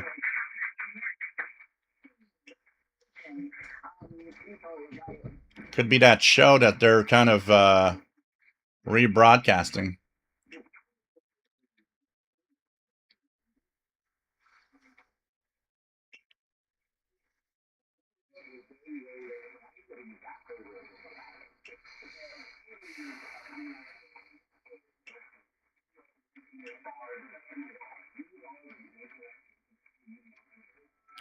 RGA Dakota, 6930 barely audible. Hey, Harold and Norway, nice to have you on board. LB1NH. Quentin, 6930 coming in more clear. Sounds almost like a professional broadcast. Well, I think they're replaying. There's a show that actually is called Democracy Now! And I think that's what they're playing. They're playing the Democracy Now! Program. Ryan Leesner, 6930, loud and clear on the M-Light. Nothing on the SDR play, sharing same antenna. Yeah, that's not normal. Something's not set right because you should be hearing what you hear on the M-Light, you should be hearing on the SDR play. The M-Light is not more sensitive than that SDR play for sure. It could be an interaction with the both radios. I don't know if you have a splitter, if they're separated or they're just sharing the same thing. Could be a setting also. Skidology, wow, a left-leaning news pirate that reminds me of pro-left pirate, RCI pirate. Yeah, there's a lot of things like that over in some different some that go a little political on one side or the other. Free to choose, 6935. I hear music, but signal is weak. Carl Icon says 6935 USB playing odd music. So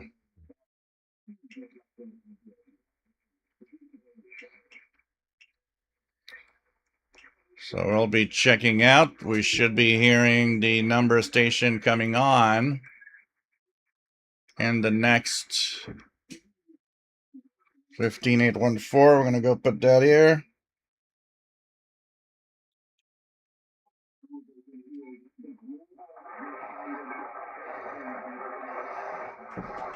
Should be hearing that here.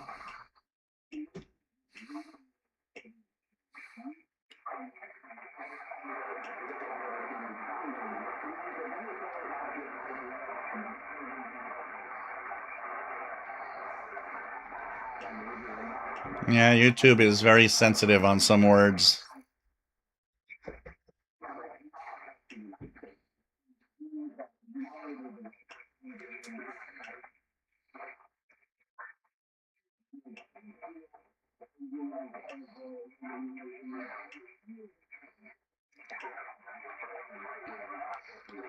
So here we go.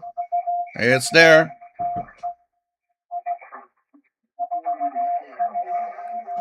So this one's coming in a little weaker also, but definitely there.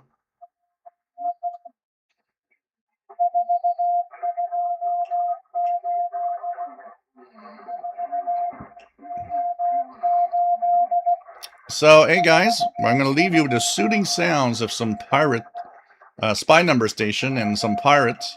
And need to go do a little bit of my tech duties. I'll be back in 2 minutes, 3 minutes. Don't forget, you can give through the super chat if you like what we're doing. If you like and enjoy what I do, it is very important. It supports me. It supports this live show every week. It's always fun to be here, and I know a lot of you guys enjoy this. Well, think about it. If you'd go away, how sad it would be. Your support has been keeping this running. So thanks so much for it, everything and everybody. And hey, how about we reach out and try with someone that never donated before?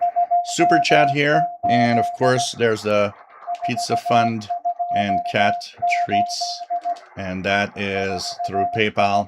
Also, you can send whatever amount helps. Thank you so much for supporting me. And I'm back in a couple of minutes after I do my little caregiving tour.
So, pretty good signal, pretty good propagation happening today. And pirate's still going on, 6930.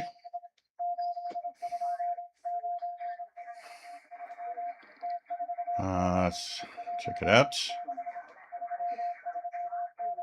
Okay, so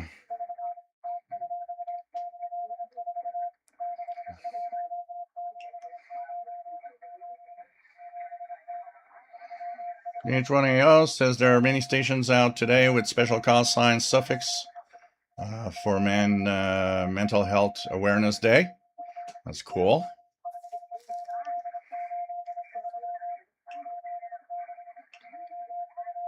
Okay, just a splitter now. Sometimes the radios interfere with each other.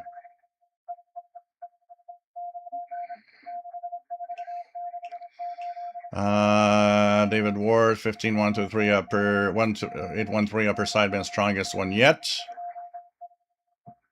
Black Eye is up 6930. Yeah, it's upper sideband.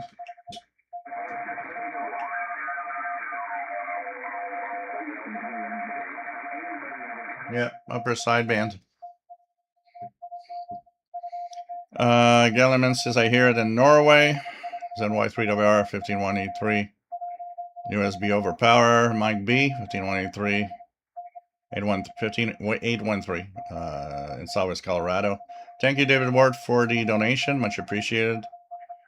ZY3WR WRMI 15770. Strong today. So pretty good. Tough enough. I have a lot of lightning noise on the pirate band today from Memphis anyway. DH1, interesting. They send 428 multiple times and then speed up. Yeah, I guess that 428 must identify maybe a type of message or something.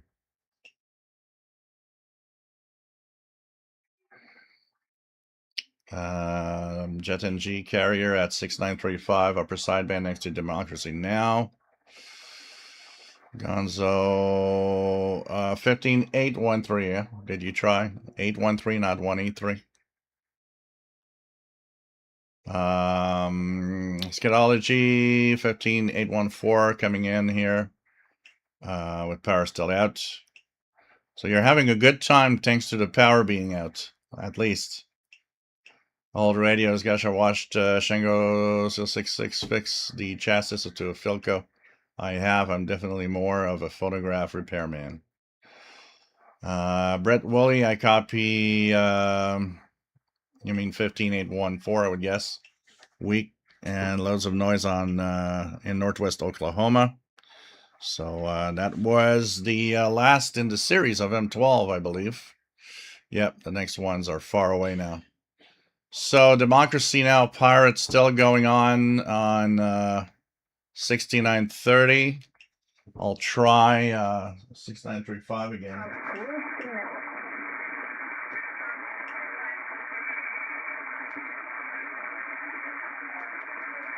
Yeah, 6935 is making it.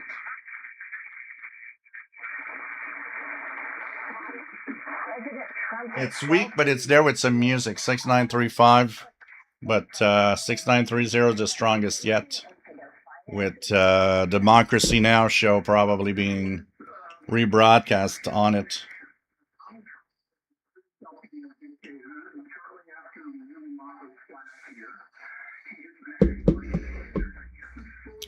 So let's continue and check out what's out there.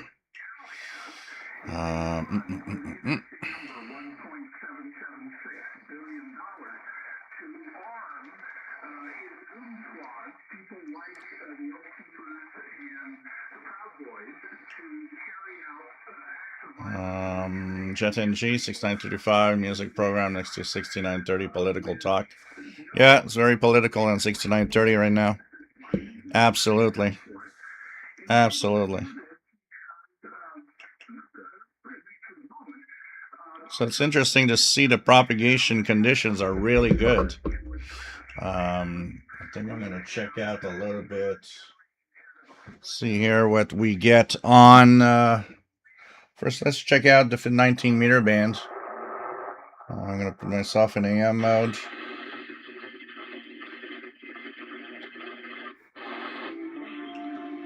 So very strong WRMI on 15770.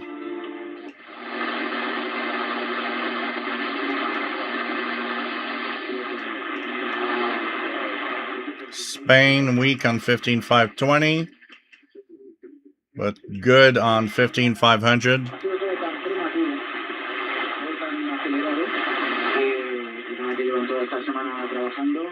So Radio Exterior de España 15500 is good. Any other frequencies here? Nothing much there. Let's go down to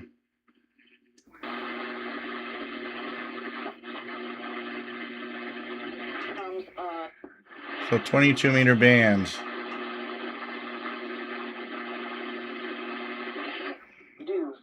It's a strange thing that happens. We got WWCR on 13845. Because he knows they just come back and they're tired.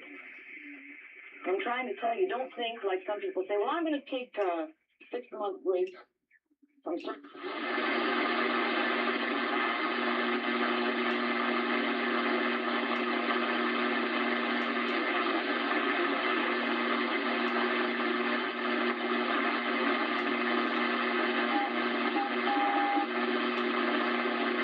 My noise floor is really high. Radar at 13200. Let's check 13.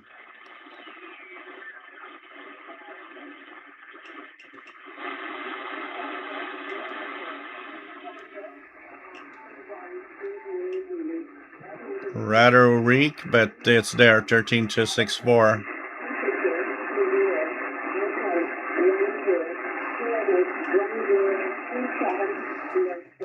13264, which I believe is Shannon Volmet. Shannon Volmet on 13264. Let's check it out here.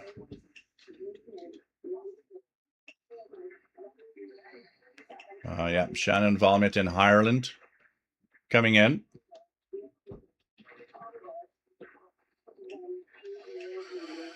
Okay.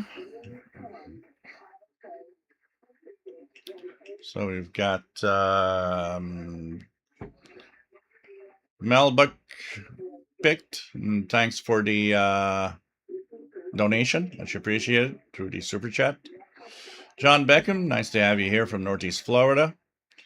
Tosin Lowe says 6930 strong from the Vermont Kiwi.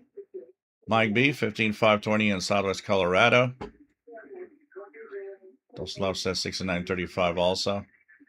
Mike B, 13845 strong in Colorado.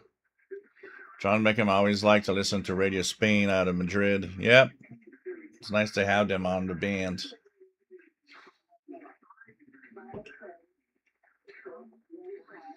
So Propagation is pretty much interesting. Very good today, obviously. Scatology says power outages are great for the shortwave hobby. The only thing that sucks is that I don't get to use my computer. Yeah, that's why I got a few things like my laptop, but mostly my tablet.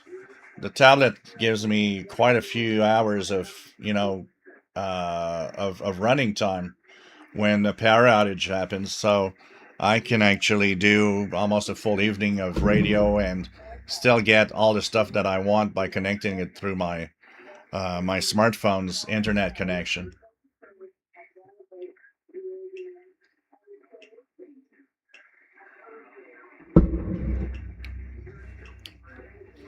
Old radios, almost got the last pieces I need to finish my 1908 Edison Standard phonograph. Pretty cool. Lagadai says 13264, barely intelligible. Martin says music on 6290, which is listed as various pirates in Europe. Yeah, in Europe, there's a lot of pirates on the 6200 to 6300 band. So definitely. The other one we could try for, and we'll go up from there, is 11253. So 11253, not much better. Royal Air Force One, Valmet out of the United Kingdom, which is the military weather station.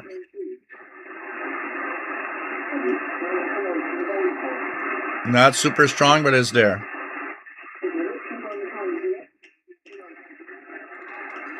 And then let's go and check out what's on the 25 meter band.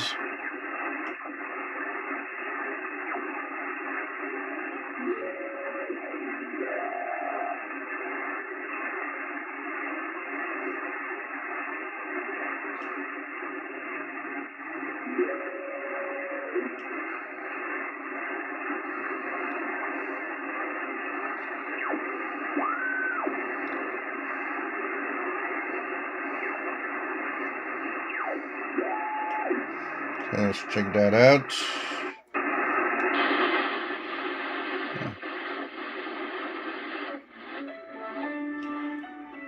Madagascar World Voice 11610. That's coming out of Madagascar. This is far. This is like from here to there. It's 13,000 kilometers. ZY3WR says there's some carrier on 6290, but I never catch what they're saying. All right, RJ Dakota. Have a good grocery duty. So Jet NG says 6935 ID as WYID. All right. Skidology 13264, not very strong. Also signals on 25 meters, Dustin Love. So let's see. 11610.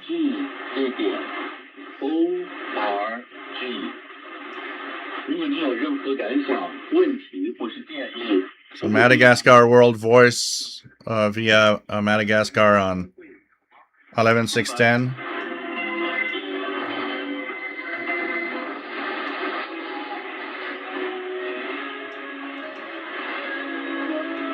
Something on 11660. Interesting.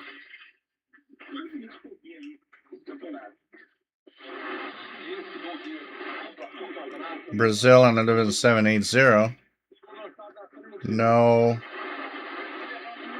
trace of Voice of Turkey signing on 11785.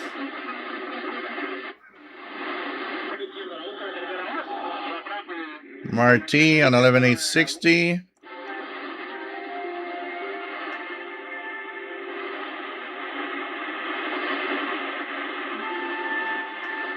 Vatican radio interval signal on 11910.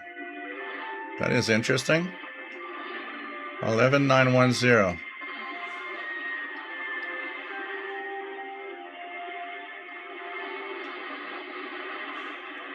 So 11910. Yeah, Vatican radio is in Mandarin to the Far East, signing on 11910.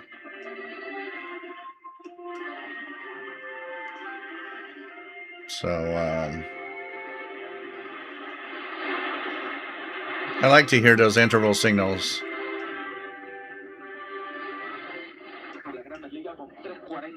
Radio Marti 11930.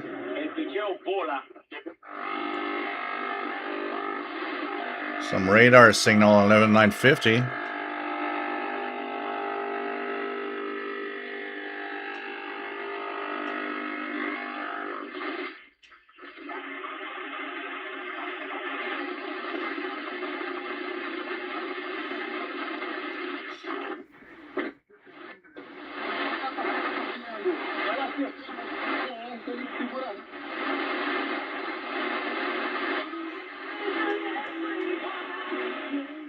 Eleven 660 is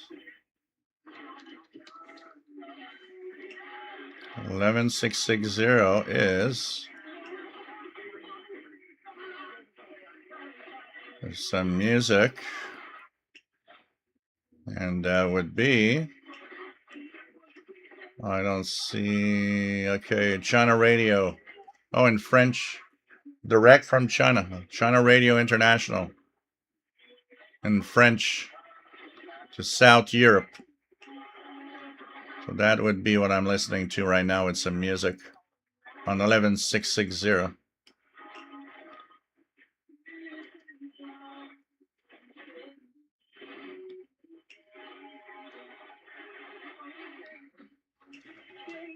Let's try, I want to see if we hear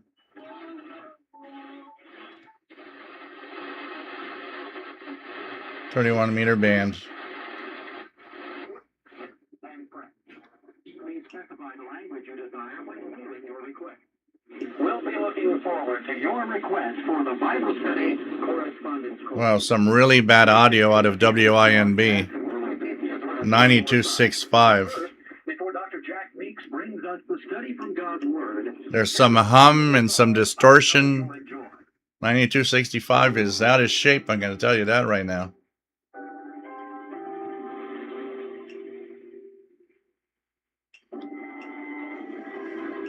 The H1AO, Madagascar is nice for vacation. Yeah, YID, Belpenna. David Ward, 11610, fitting in and out. Take care, Craig Martinetti. See you next week. Hope you have a great evening. Yeah, it's more of it's more like a radar signal on that around that range. Mike B, 11930 in Southwest Colorado. Mike B, 11860. Scatology 11910, barely audible here, but to power it out. Only because of high-pitched tone interference that I hear when the station is weak on my GA490. Sunshine Rock, hope you are well, my friend. And thanks for being here. Hope to see you in the next CIDX meetup. We were talking about you. You haven't been in a while. Hope everything's all right with you, my friend. Rick Myers, I had nothing this morning on 9700, 1100 UTC RNZ, either unusual. I know that sometimes they do maintenance on their antennas, so sometimes it happens that one frequency might be missing for a transmission, and usually comes back the next day. So they might have been doing some repairs. They might have been doing some maintenance. Sheila, nice to have you on board from Belleville, Ontario, Canada. So bad distortion on 9265 WINB.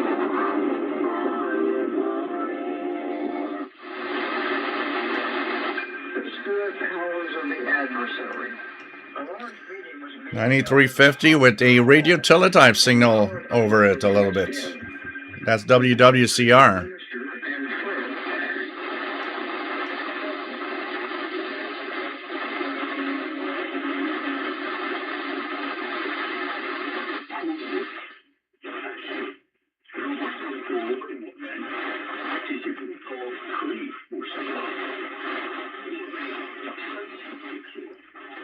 Something weak on 9580.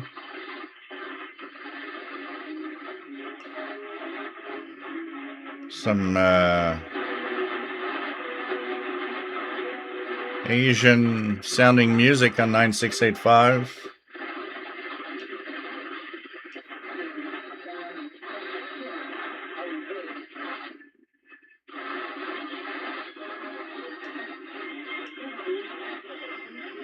Some Chinese music on 9880.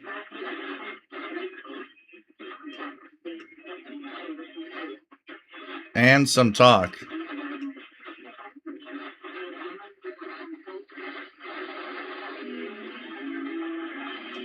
WTWW 9930. With an okay signal with some music.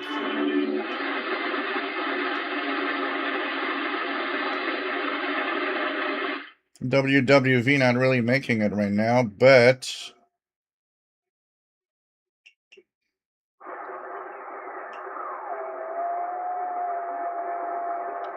can hear the weak tone of 9996 RWM time signal out of Moscow, Russia, coming in right now. So there's Romania on 7220 in English.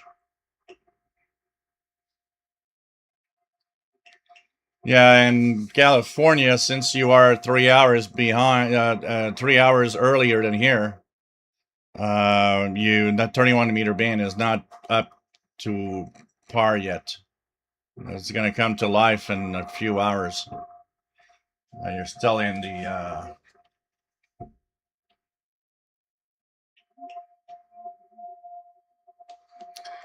so what else? Skidology 15500 coming in well. Power out. Might be emailed a joke, not the greatest, but this is the right place. Let's check that out. Let's check that out. Here.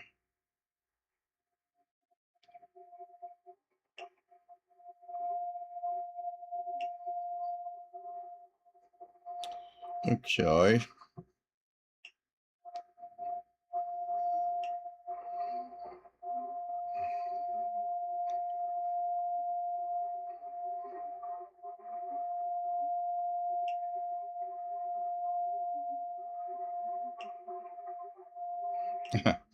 Knock knock, who's there? Radio.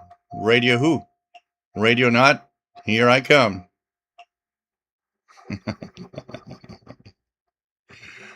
Oh God.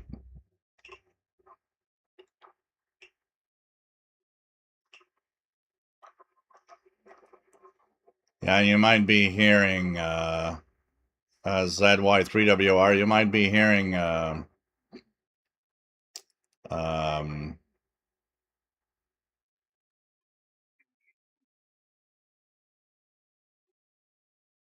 something local to you. Radio not. Radio not. Here I come. You might be hearing something local to you there. Was there any listing here on 7085? 7085. So here, there's no listing of that frequency here at all. So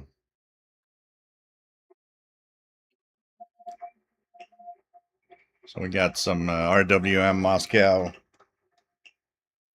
identification Morse code.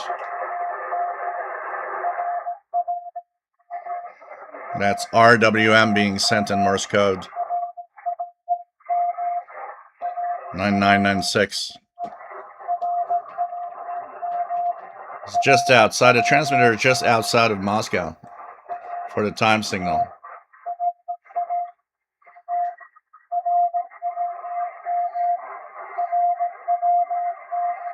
Martin is hearing 4625, the UVB 76.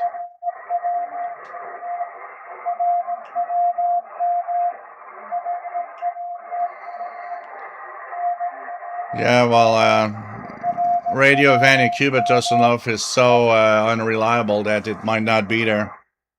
It isn't always on the frequencies that are listed.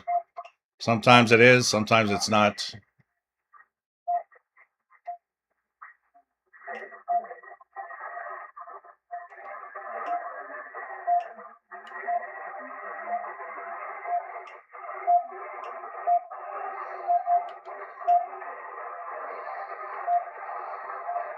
So we still have that democracy now going on 6930.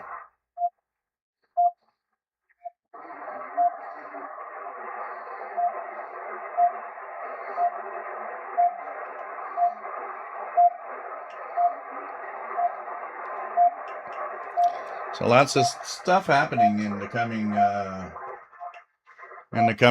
weeks. Now with CHU pulling the plug on the time transmissions on shortwave. We know 198 long wave in the UK is possibly at the end of June.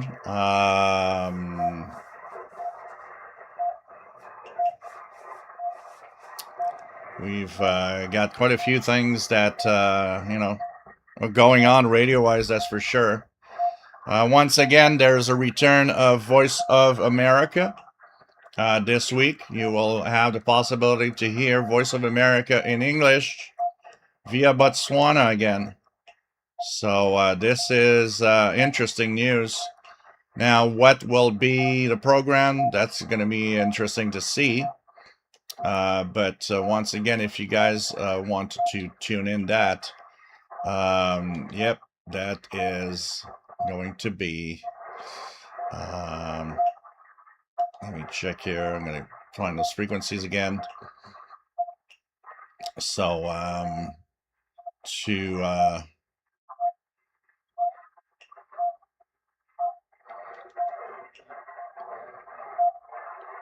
check it out here. So, okay. So it would be in English. It would be,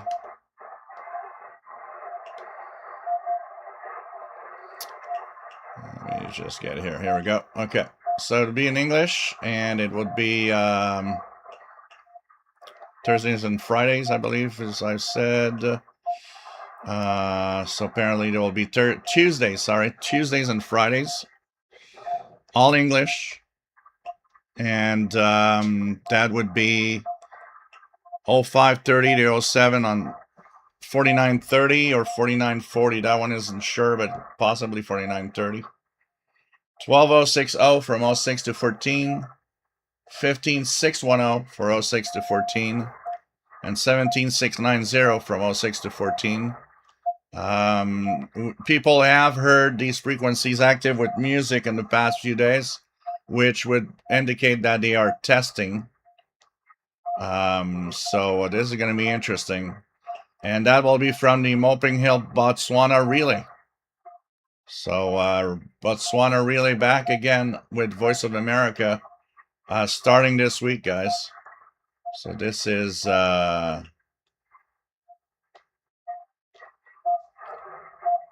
what we got. So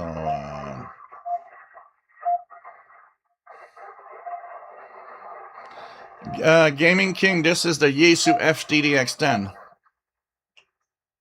The Yaesu FTDX10. It is very similar in the to the FT 710.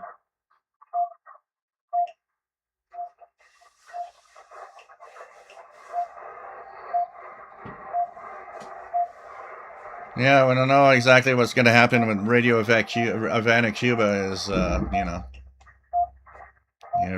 with all that's happening is it's a wonder.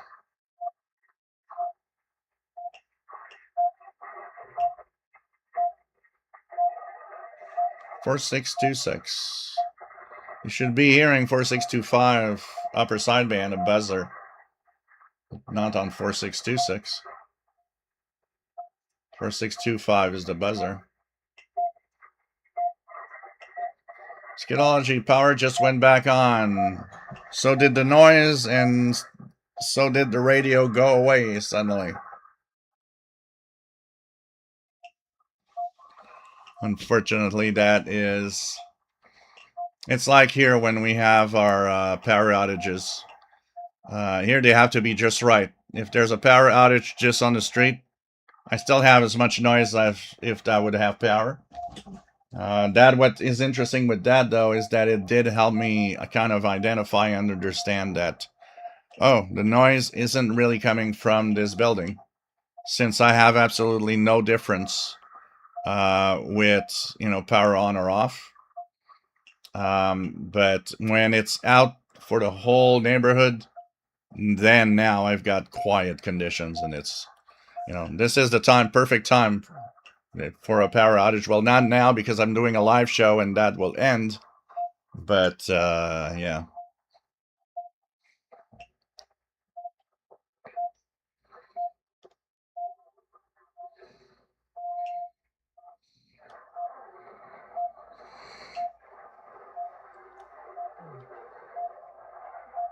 that. All right. And let me just check if somebody sent an email. Don't forget, guys, if you like what I do, there are several ways to give me a little something if you really enjoy. This is, you can send through Super Chat here or through PayPal for the Pizza Fund, for example. And cat treats. You guys have no idea how this has helped me through the last year and continuing and keeping this alive. So thanks for your donations, guys.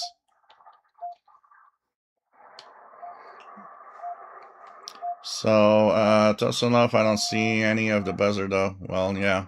Well, where you're located, you shouldn't be hearing the buzzer here. If you're using a Kiwi SDR, you'll only hear it on... Right now, you'll probably hear it only if you're using a Kiwi SDR in Europe. Or the U20 in Europe. Scatology, some of the noise came back. Blogger says, when the power goes off here, my 3 neighbors with diesel generators kick on. Does that give you some interference on your side, Blogger?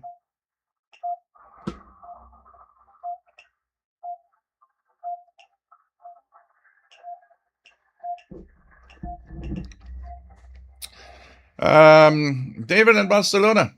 ¿Cómo está, mi amigo? Nice to have you here. And pretty cool to have you here as usual. Cool, David. We're checking out the bands. Of course, there is a missing. That's one thing that we're talking about at the CIDX meetup. We were talking about stations that you're almost wondering if they care about being on the air or not. One example is... Oh, it is now. It came on late. Voice of Turkey is on 11785. So Voice of Turkey has some Turkish music right now, 11785. Unfortunately, way too close to 11780, which is Brazil. But some Turkish music on 11785. But we were actually, even Glenn Hauser was complaining about that last week on his show, about how stations, you're wondering sometimes, do you really care that you're transmitting and know that you're transmitting? And he was giving examples of Voice of Turkey that is there sometimes, and sometimes it's not. So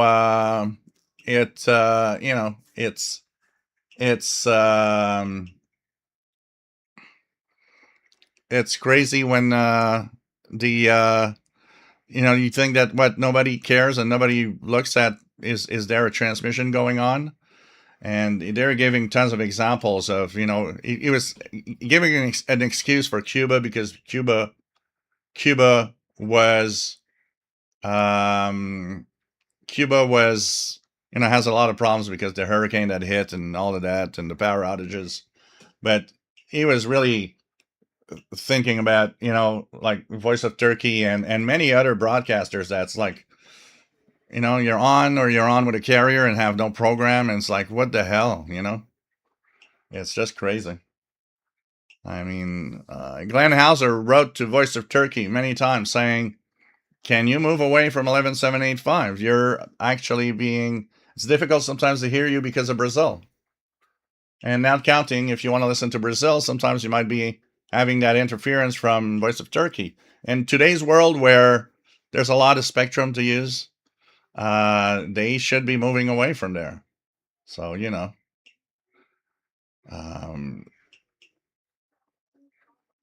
what you do, Toast and Love, for the carriers? Look at your S meter. If it doesn't change, if it doesn't go up or down and it's always fixed, it's a local birdie from some device around you most of the time. Because if it comes from shortwave broadcast or shortwave signal, what happens is that it will fade in and out just like every other shortwave signals. That is one way I check for noise. Is if I find a carrier, I look, and if it stays S5 and doesn't budge at all, then that's a local birdie here, because it would move. ZY3WR. It's Tuesday, Friday.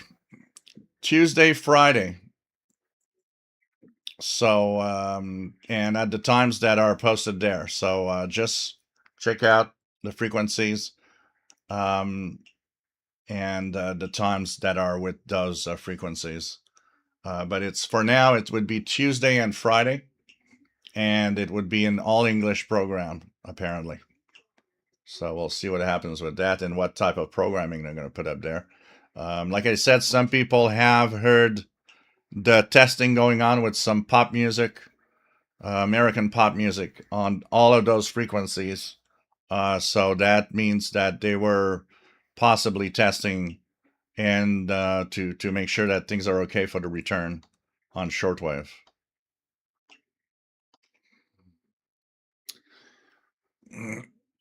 Dostonos is about the same strength. Yeah, but depending on propagation conditions, sometimes one is better than the other. It depends on every day is different. Scatology, all the noise I had when the power is on is back now. David Ward, 11785. Strong, interfering with 11780, but Voice of Turkey audible. Bloggadai 11785, good on M-Light 880 with noise reduction turned on. The H1AO power outage here in the island means new babies. Dustin Love, that makes sense. It should be fading some. It's rock solid. So that's a local interference from you. Something in your home or a neighbor is creating a birdie on that frequency. Blossom says 4960 USB music. 4960? That's interesting.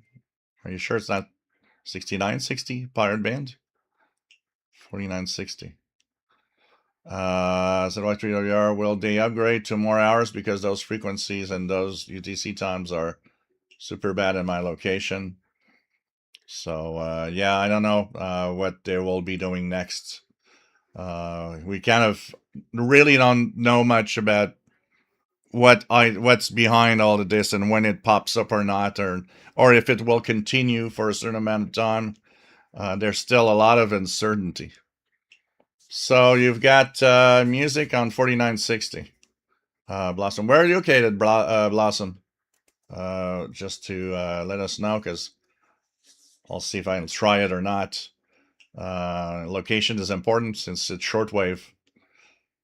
Gabriel, now that you mention about inconsistency on Voice of Turkey transmissions, I remember the same happening with radio and television Algerian back in the day. They used to disappear. Yep. Yeah, and you're kind of always wondering, well, are these broadcasts important to you? Because, I mean, if they are, why is it that you are always having problems with your transmissions? I would make sure that I would make sure that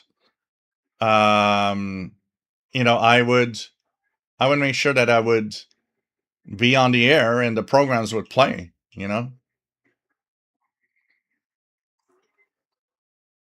Okay, Blossom, via Kiwi SDR in Denmark. All right, that's possible that there's some transmission there. All right, Kenneth, take care, my friend. Have a great shopping. So, unfortunately, are the HF bands not very active? Well, I think they are very active. We've heard tons of signals today. And now we're listening to Turkey on 11785. And there's a pirate on 6930. And there's tons of utility signals everywhere. Hello, Jasmine. Nice to have you on board from Seattle. It's nice to have you here. And as we're checking things out, it's always nice to tune a little bit around to see what's out there. This is going to be interesting. I'll be very intrigued. We're going to try here. I will mostly try 4930 or 4940 from 0530 to 07. That was when I would receive somewhat the the Botswana relay at that time. I'm usually it starts at 2 in the morning. That's a time that I could be listening to. At 2 in the morning, 06 UT. I could try those at least 12:06 see if it's coming in. So, anyways, these frequencies are scheduled on the HFCC data, and hopefully they will work. So a lot of the AGM, the US AGM, US Agency for Global Media frequencies of a lot of transmissions have been slowly coming back. Some are noted for Kuwait. So this is going to be interesting. I mean, and I'll particularly be interested in seeing what's the programming coming out of Voice of America now. I'm pretty sure it must be different from what it was. Jasmine's designing a 3D printed case for a solar powered mesh node. That's cool. That's cool. Pretty interesting. Playing around with your mesh stuff is always cool.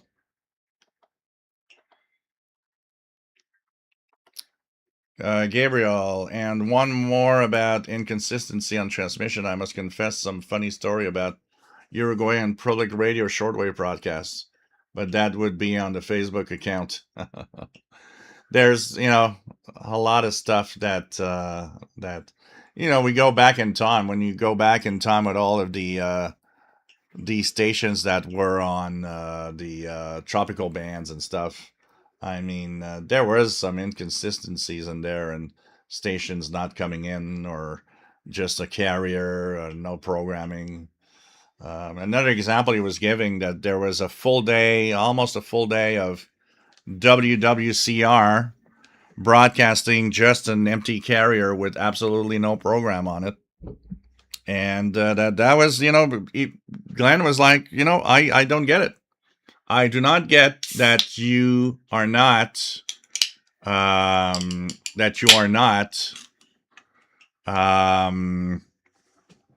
checking your transmissions to make sure everything works. Do you really care what's happening and what the programming coming out?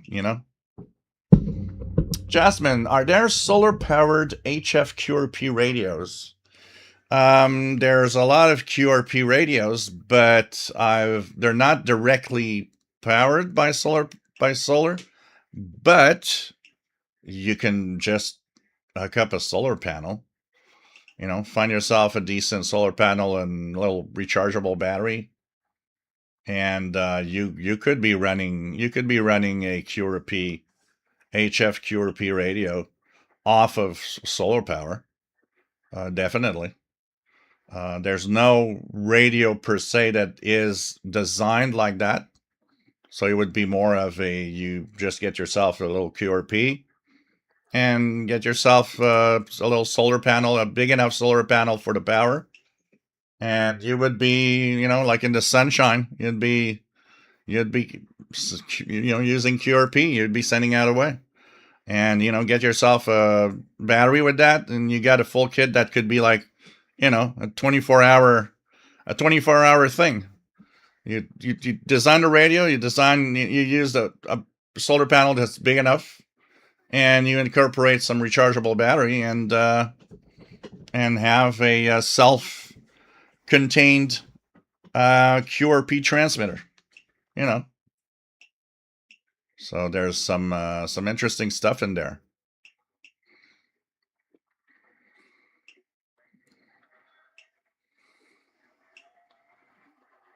Old radios. Anyways, I saw the chassis video for the Philco radio I own being repaired. And I swear the more I watch, the less I know. It's like watching old radios. It's like watching Mr. Coulson's Lab you watch that and you see him repair all these old radios, and it's just amazing. The guy, but you know what? These are cool because if done right, like Mr. Carlson's live videos are done so well that even if you don't have that much of an understanding, you actually learn from his videos. You learn about how, things work, why he knows that this is like that and that is like that. And you end up having a lot of knowledge just coming out of what he's showing us. Man, I watched, this is, you got to be geek. I watched, I think, a 2 hours and a half video of him fixing a an old power supply, and I was like, you know, uh, okay, that's my evening of television, watching Mr. Carson's fix a power supply for 2 hours and a half. I mean, it's the length of a movie. But Mr. Carlson's lab, old radios, is very good because he goes slowly and he explains why and where things, are in a radio or a power supply or whatever. And he really takes the time to explain it. And so if you don't have that much knowledge and you want to learn, I think he's great for that because you'll slowly understand, okay, so you do this, we do that. Even disassembling a device. I mean, you probably know by now that disassembling a electronic device of any kind, radio or whatever, isn't, 1 plus 1 equals 2. Because there's these hidden screws, these clips, these things that you don't think about, these hidden screws that are inside a knob or under, compartments. So, hey, Dominique, take care, my friend. Stay safe. Hope you're going to come back next week. We are here every Saturday, 20 hours UTC. So you watch him and you learn from watching because now you get that understanding that why, okay, things are the way they are, and he has all the equipment to show you. He even has if you want to learn more, he's got a Patreon account where he's got a full set of courses that you follow at your own rhythm that explains the electronics and the repair sequence and how to fix things. He's extremely good. I'm gonna tell you that.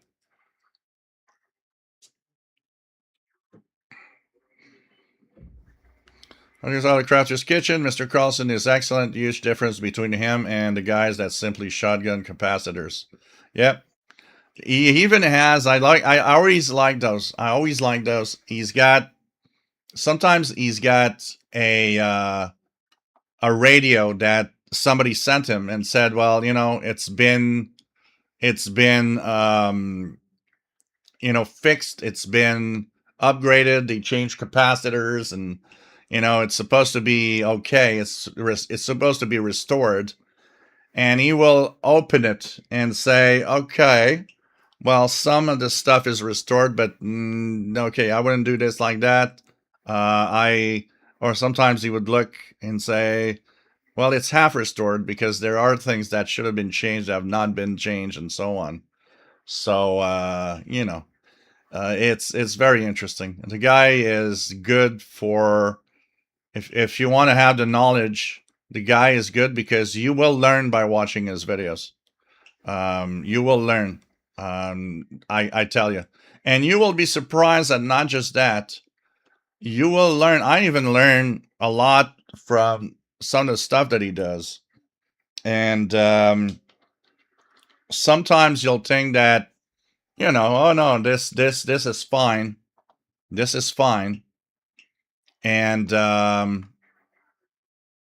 then he goes in and says, well, from my experience, like the other day was a small portable transistor from like the 1960s, And first thing he said, so here's the channel for those that want to go there. First thing he says is, "No, this thing isn't sensitive enough. There are some things that we need to do to make it better and receive better. It's maybe out of alignment. It's maybe, you know, a part that we need to change that's going bad." And so the radio, he fixed the radio. It came to life, and then said, "No, that volume should be higher. There should be stronger signals."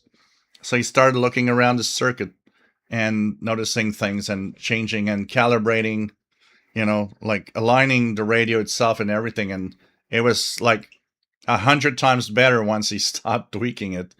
He's very, very, very good at that. I'm going to tell you that. Very, very good at that.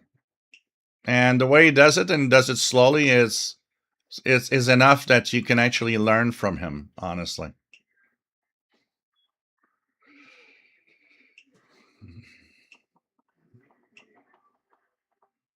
Keegan thinks of Mr. Carson from WKRP. Nah, not the same kind of guy. John Beckham. Our first color TV was a Philco Ford. Yeah.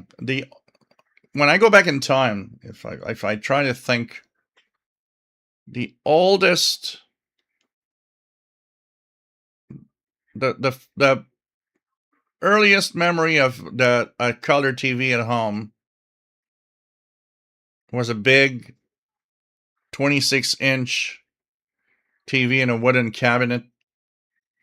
And all I remember out of that, and I was quite young, was that I had an uncle that repaired TVs and radios, went out to repair VCRs.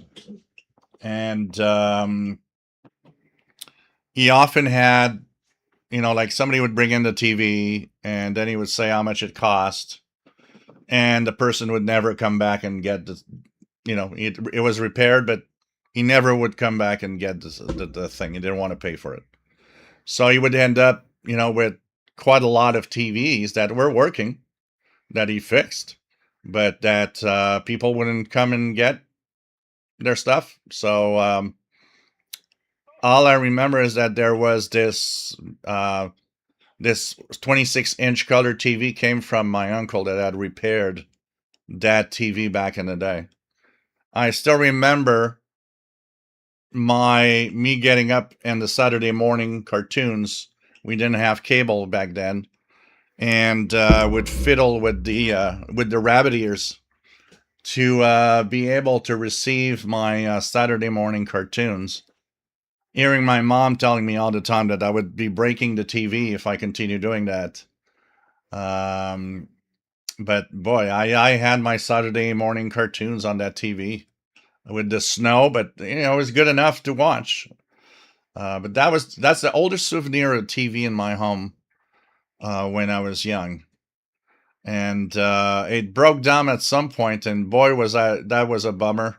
We replaced it with a brand new RCA 20-inch TV. So it was like we moved from 26-inch to 20-inch. It's kind of yeah, okay. Okay, well, but back then TVs were so expensive. In 1970s and even in the early 80s, a 20-inch TV was several $100. And so, we back then you get what you could get depending on how much money you had.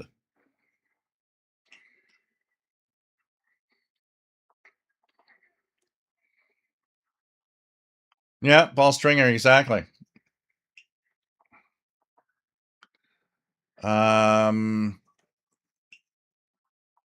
Cosmic Lettuce says, "Yep, Mr. Carlson's lab hits most of the nerd buttons." It's nice to have you here, Cosmic Lettuce.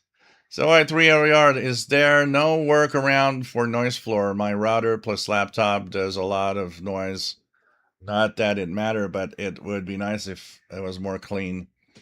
The only way to change that is to have an outdoor antenna in a quiet place that brings the signal inside your home with a shielded coax cable. that will lower the noise because it moves it away from all the devices that make noise. And there are some radios that have some noise reduction, but I find that to be um, nice to have, but too many people think that it's a miracle cure, which is not. But it's nice to have, like the M Light. It cleans up a signal and makes it, kind of nice to listen to. But it doesn't bring a signal that is in the noise. That will stay in the noise. It just cleans up signals from that noise around it when it's strong enough.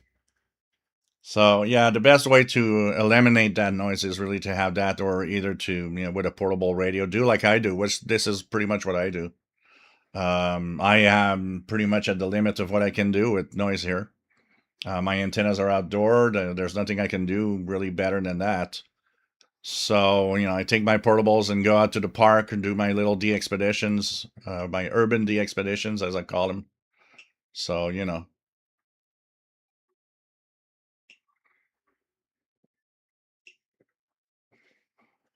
um,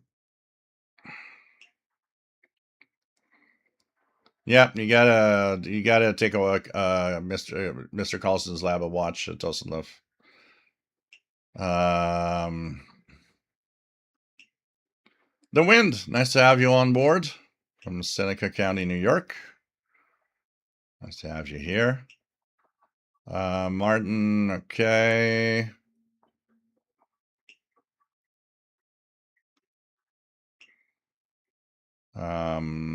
Yeah, computers. There's a lot of stuff that make noise around us. I always try to choose my devices if I can, so that the you know the noise is as low as possible.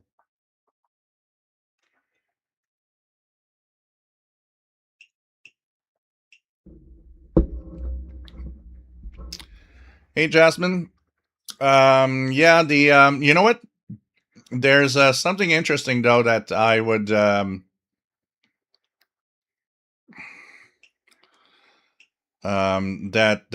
so that question about what do you think will prevent the death of the hobby due to aging out, I think is it's a very difficult question to answer because you have to appeal with amateur radio to younger generation, which often has a their attention span is short compared to older people. So things got to be quick, got to be clean, got to be easy. Um, One of the things that is interesting, there was a record turnout to the Amvention, which is the big amateur radio uh, thing going on in the U.S. They said that it was a record turnout this year, and one of the comments that came out of Hamvention this year is how many younger people were there, which gave a lot of people this sense that there's maybe a lot more of the young generation interested in amateur radio than we might think. Uh, what I would do, personally, first of all, I think you have to kind of dazzle a little bit, kind of show what amateur radio is all about. It's not just, two guys talking about their prostates. I think we've got to be careful because a lot of the older hams have a very bad way of talking and bringing people in radio. So, for the young people, show them things that could be, dazzling them. Do a little, demonstration of, look, we can talk to a simple thing. Yeah, we can talk to um, astronauts on the International Space Station. Things like that, which are, like, what with okay, with radio you can do that. things that really will surprise people, especially the young generation.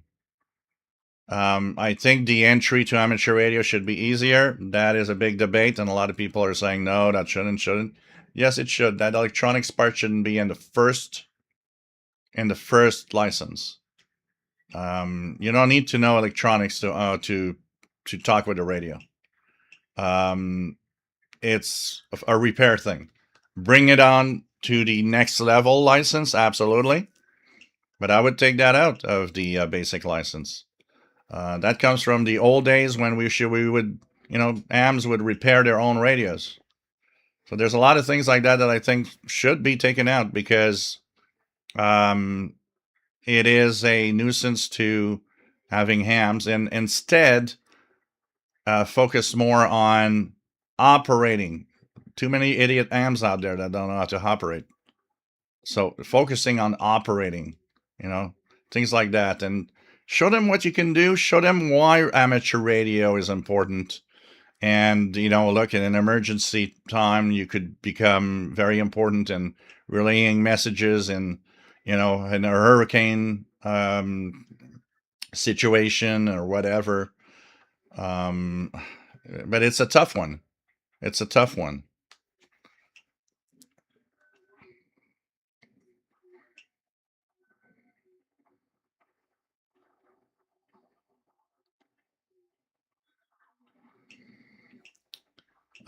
Yep, Kevin Michael, CHU going off, absolutely.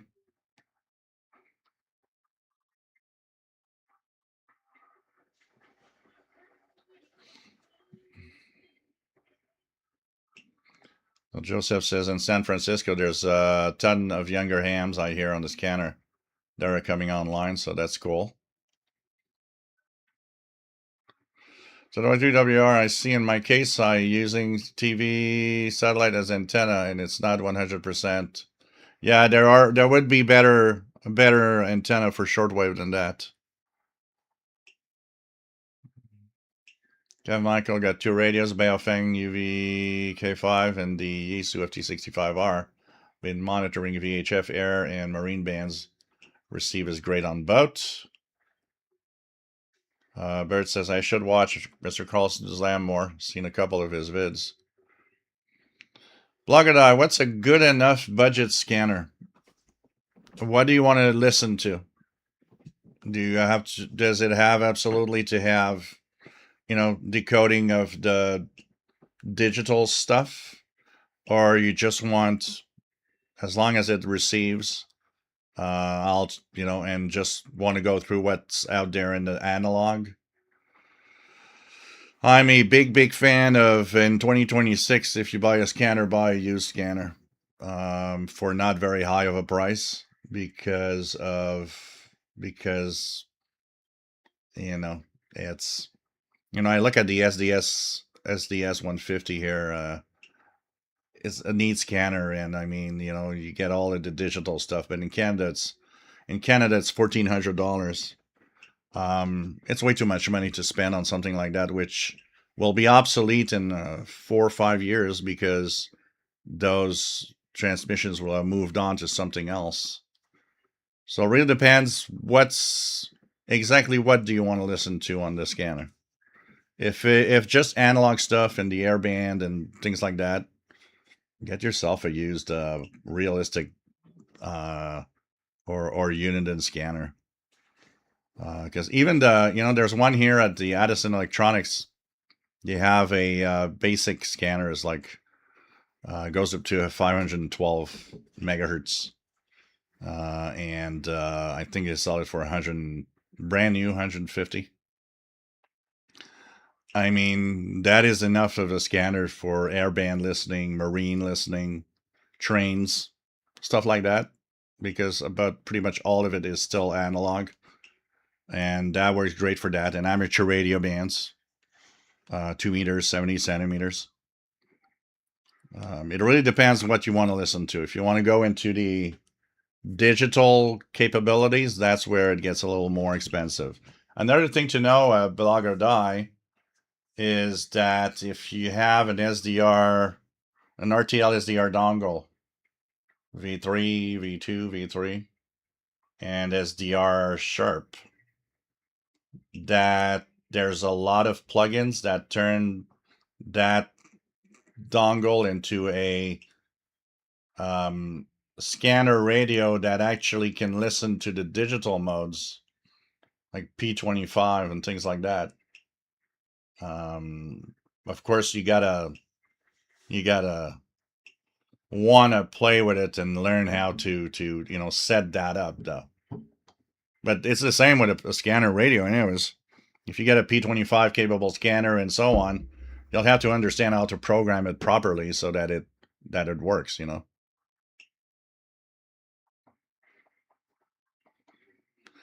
H1AL, yeah, the inverters are a big problem. The problem with like solar panels is not the solar panel. The solar panel doesn't create noise, but the solar panel output needs to be, transformed into a proper current, a proper, voltage, AC voltage that is usable in your home. And that inverter that does that, that's the big problem. And it's not a solar panel, it's the inverter that's killing, because of its noise. JJ Endo, I keep hearing there's tons more people getting into ham, kids in particularly, but there's countless videos talking about how ham is nearly dead. Ham is not dead, but it's quiet compared to what it was because people are not necessarily active as much anymore on certain bands. But there's a lot of stuff, and of course, some people concentrate on specific aspects of the hobby. WF7I Homebrew have gone to the Hamvention. I can say it was crowded, especially the vendor night at 4 days in May. Many younger faces, many streaming live also. Jasmine says,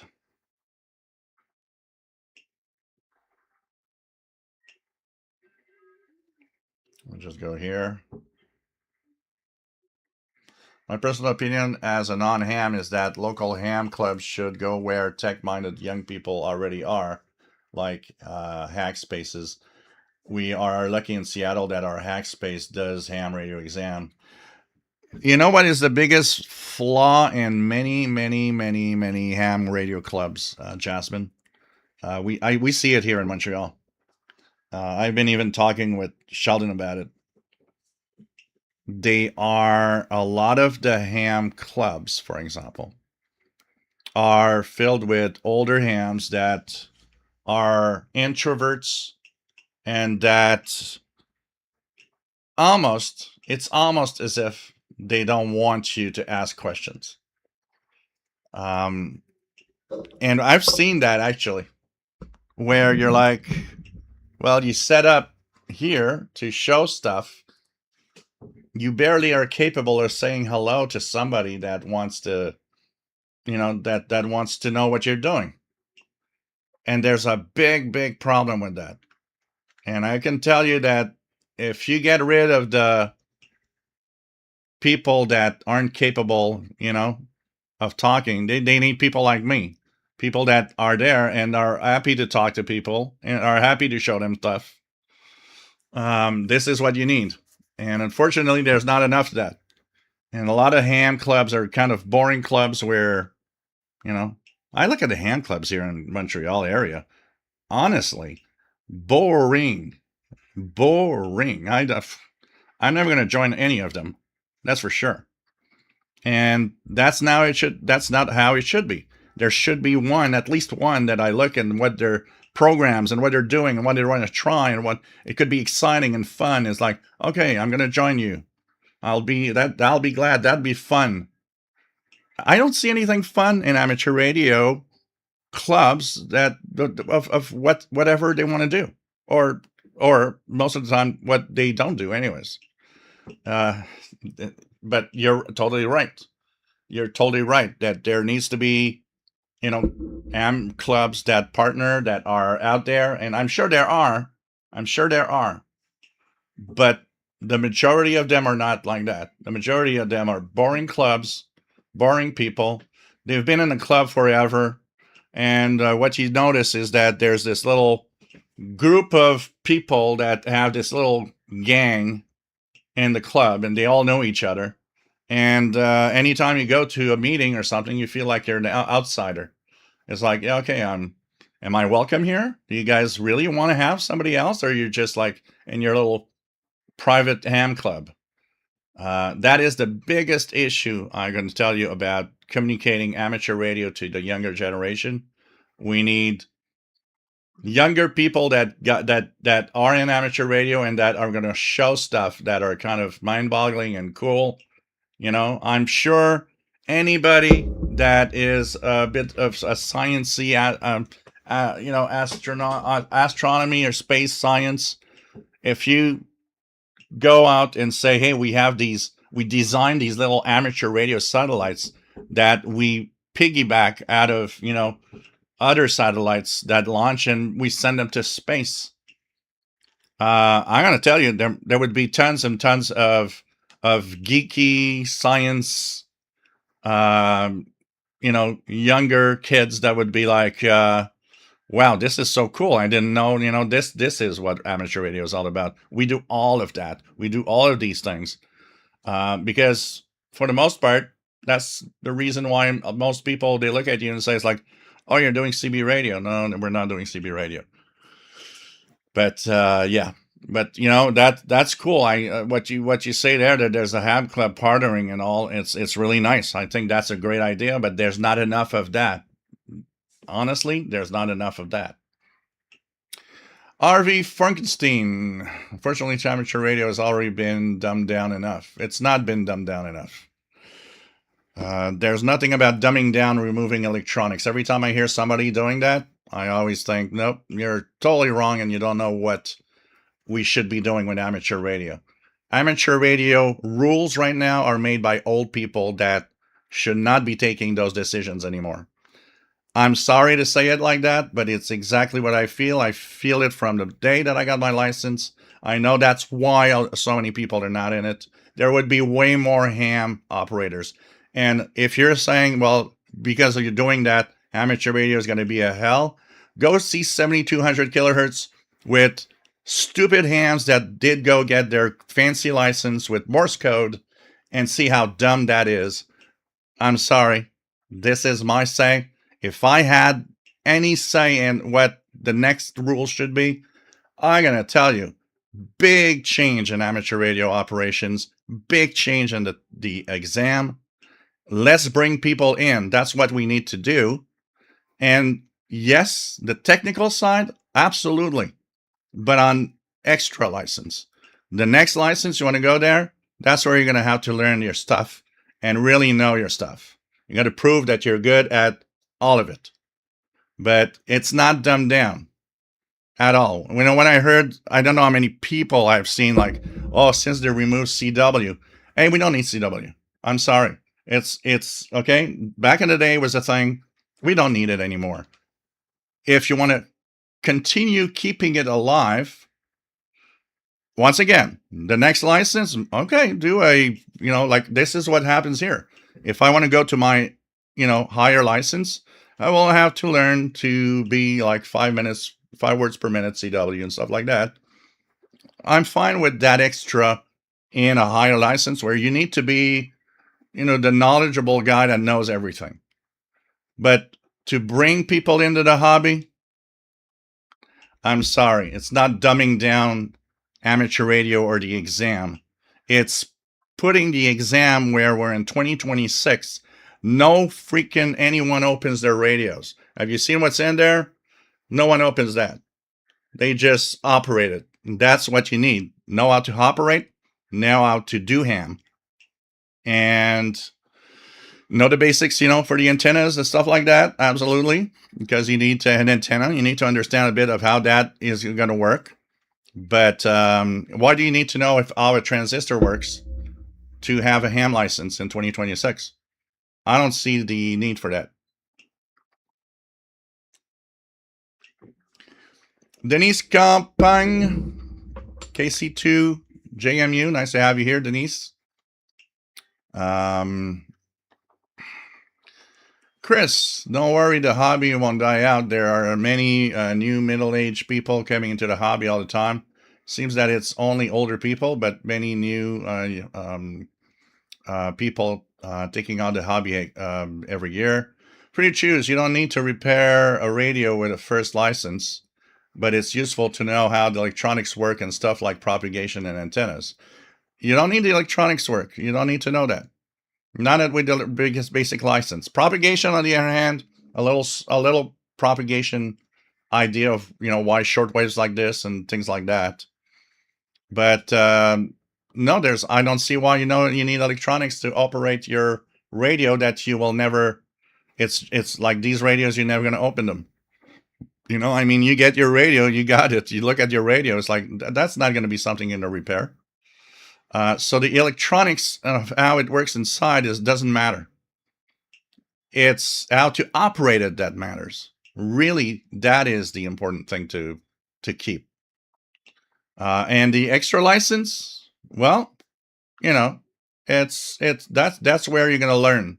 That's where you're gonna be, and and they'll have the cutoff. Your basic license, you learn that you have to know how to operate your radio. These are the bands are given to you, and you want to really do something cool and have a lot more capabilities, more power, and build your own stuff and dabble in very complex things. There you go. You go to higher licenses for that. Bert says, my impressions are the younger hams are more interested in portable field ops and digital modes, although I see them doing CW also, oddly enough. They don't rack chew on the sidebands or net. I think that a lot of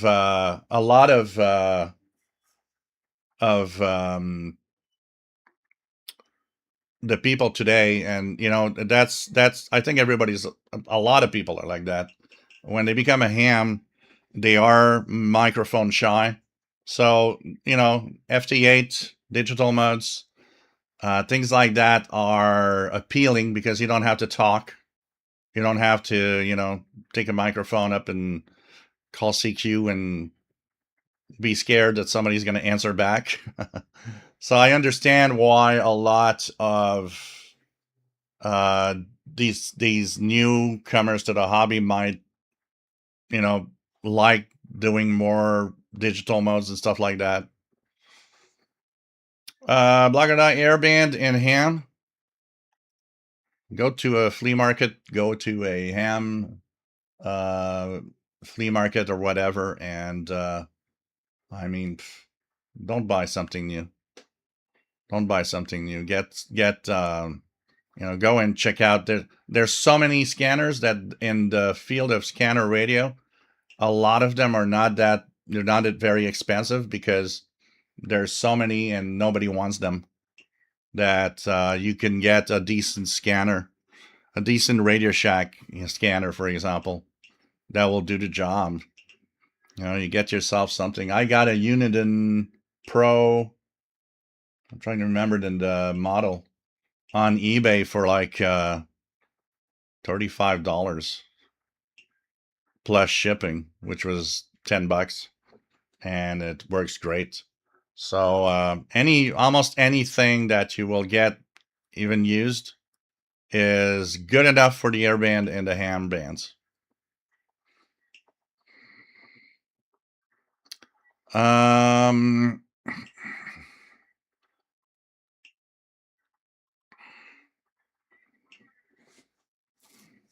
Where it says, I just saw a talk from new electrical engineer, Gen Z, I think. He designed his own CWSSB radio, built it, and now is making into a kit to sell. That's great. That's great. That's pretty cool. Yeah, Blogger Die. You could. That's something you could try. Also, but it's.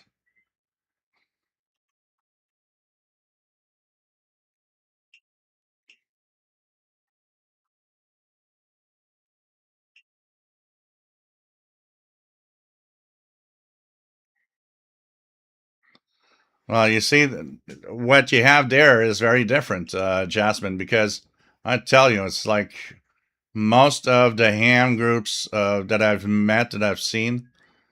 Oh man, I gotta tell you that.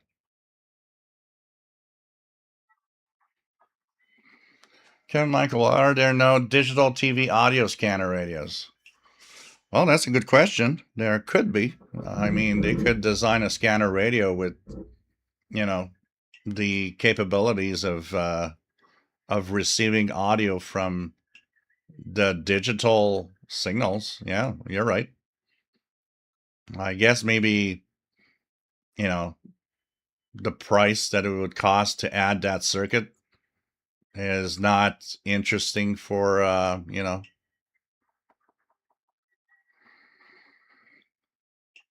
for them. J projects, if you don't mind, computer based and unit trunker or SDR trunk freeware work for trunk scanning. SDR sharp plugins.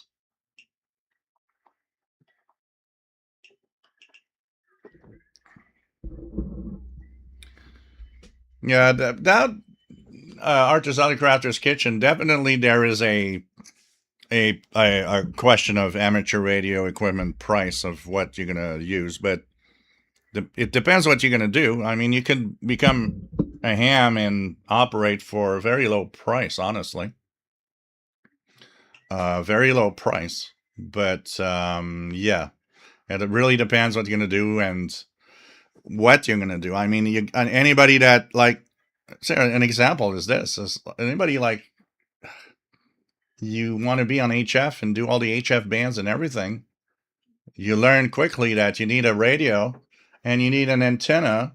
And well, okay, not everybody can, I'm lucky I got an antenna in my backyard, but not everybody can do that. And so you get to a point where there could be questions related to, yeah, but, how am I going to operate?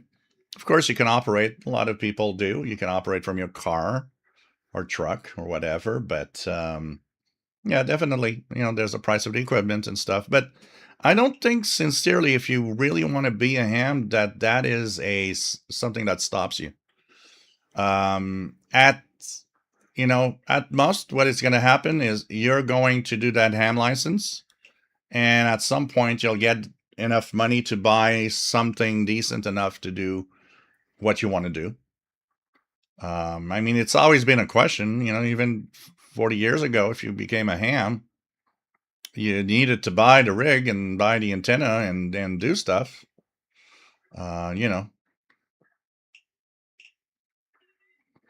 So Y3WR question: what would be the best indoor antenna for shortwave? At some point, I'll be in a new location. I won't have the same setup I use.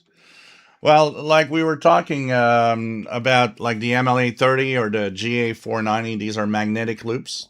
So what happens with these antennas is that indoor, they are the best choice to try to lower as much the noise as you can. They're not miracle radios. It might not work well where you are because it will depend on many factors and the noise around you and how the buildings, constructions, and so on. So, this is something that you've got to take into account. But that would probably be the best choice, if a magnetic loop, and that could work very well put in a window, for example. A lot of people here actually use that. They go and they have the their magnetic loop in a window, and it works great. David, I've been attending Iver Radio, which is our big ham event here in EA land, for years already, and I also see many youngsters there. Satellite ops and Digimos being what most draws them in, I think.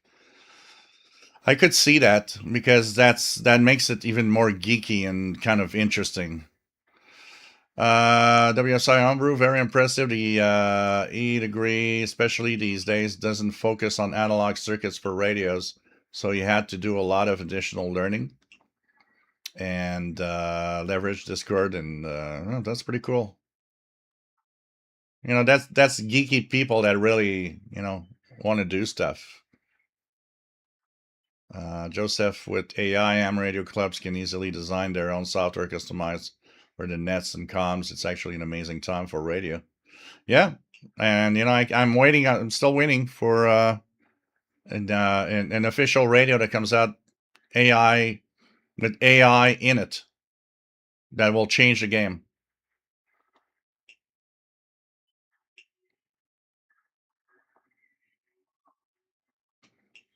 Jasmine says, "Wow, that's very much opposite the hack spaces. They're also full of introverts, but the vibe is very open and inclusive, and questions are encouraged. That's what we need. That's what we need."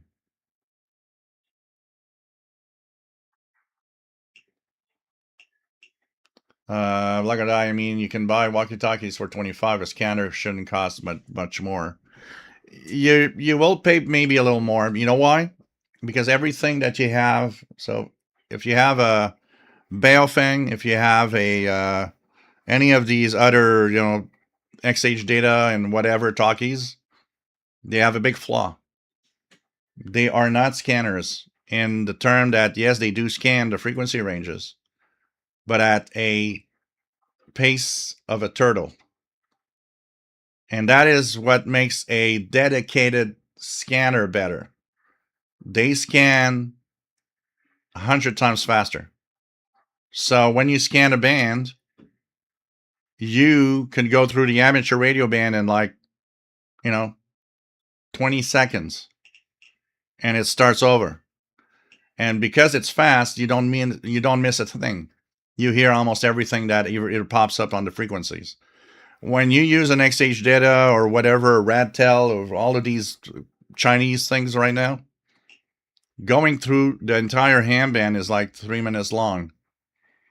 You miss out on everything. Same with if you want to properly monitor the air band, a dedicated scanner, which fast scan, is so much better because you go through the air band in less than a minute, and it's even less than 30 seconds. And it goes through so fast that those random little comms here and there that are popping up, well, there's a much higher chance you'll hear something than once again those Radtel and so on, that's so slow scanners that they'll have tons of transmissions happening before you even reach that range. So that in effect makes them maybe a little more expensive because they can do that job at a much better pace. So you don't have to spend much more, but for a basic interesting scanner, consider that you might have to pay anywhere from 50 to 75 bucks or 100 even. But you'll have something that, in means of scanning the frequency ranges and getting the signals out there when you want to hear a full band scan, they beat the hell out of all of the crap that comes up today with the speeds. Those radios are great, the XH data and so on for listening, but for scanning, which is why a scanner is called a scanner. What you want to do is scan and scan as fast as possible. This is why Radio Shack came up with some scanners that had hyperscan. Why? Because you wanted the scanner that scans as fast as possible to get those signals out there. So that's why maybe they'll be a little more expensive.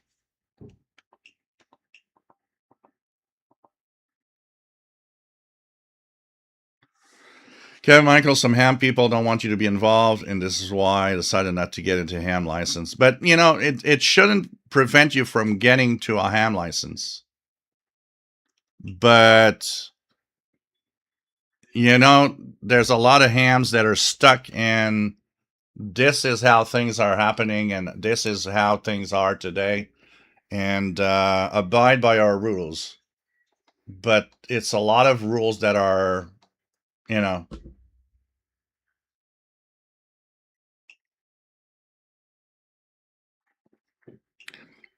well, yes, David is a young ham, absolutely. J Projects, there's FRS, JMRS groups close by. First meet up I went was lively. Lots of gear, sharing info, very friendly.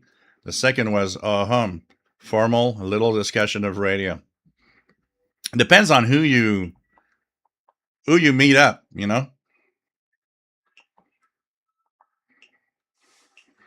Actually, me and Sheldon have been thinking of an idea of when we talk about how ham radio isn't, like 2 meter band is kind of dead now. There's a few ham nets, and that's it. So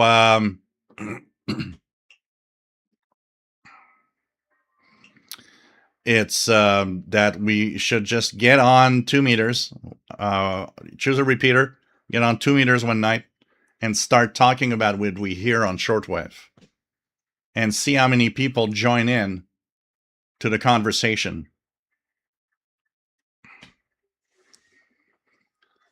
JJ Ando, yeah, I don't think it's because they necessarily want old guys don't necessarily want newbies off of HF. I think it's that, it's very tough to have people change anything, change their minds about, we moved on, we're in 2026. The hobby needs to move with its time. CW at one point was that thing. So many hams went crazy because they said, oh, we're going to remove the CW requirements. Oh, that's it. We're dumbing down the, no, we're not. Because that's a obstacle to a lot of people. And if you want to learn CW, that's fine. But I'm sorry. It's not required. We're not doing that anymore. And it's not that we shouldn't keep it, though. It should be something. But this is where, having layers of amateur licenses is where we learn the different things of amateur. And the entry level should be easier than that. Well, 7200 is that place where there's tons and tons of hams that are just like, idiots.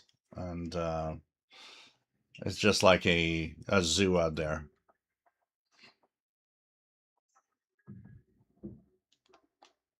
David, yeah,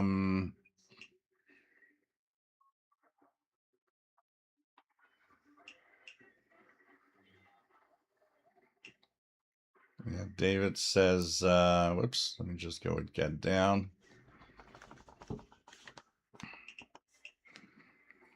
My club in Barcelona is making efforts to become more dynamic, actually. We've WhatsApp group for stuff, CWQRP. Some younger people are joining too. Well, that's what we need. That's what we need now. So, Kev Michael, Jill, why the Yaesu FT65R doesn't have the airband? It does, doesn't it? Let me check that out. I gotta go and fetch my FT65 here. I haven't used it to do that. Let me check it out. Okay. Well, maybe because of the AM mode? Could it be because they didn't implement AM? Because it's the airband is AM.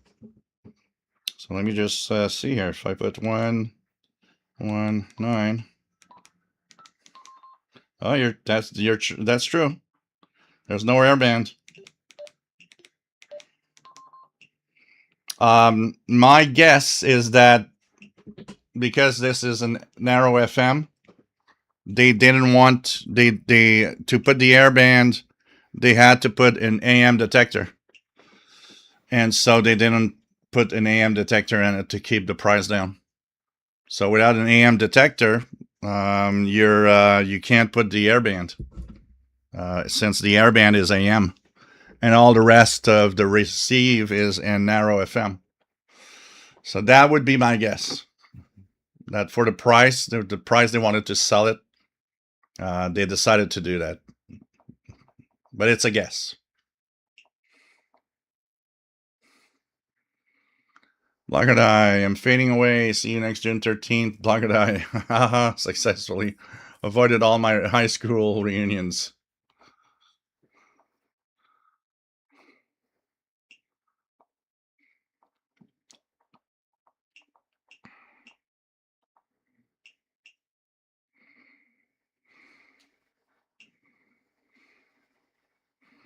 Oh yeah, they're all slow on scan. All the Baofangs, the XH data, Radtel are extremely sluggish at their scan, which makes them uninteresting to do anything that's a scanner radio would do. And, my first thing that I'll do if I want to listen to the VHF, UHF bands and see what's out there, I'm not going to pick up this. I'm going to pick up my, realistic Pro 43 or even the ICOM ICR 30 is fast.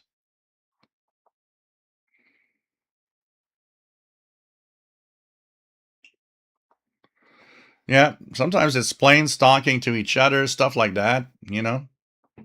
Cosmic lettuce, embrace change. Yep, yep, absolutely. At some point, you got to move on. But change is difficult for humans.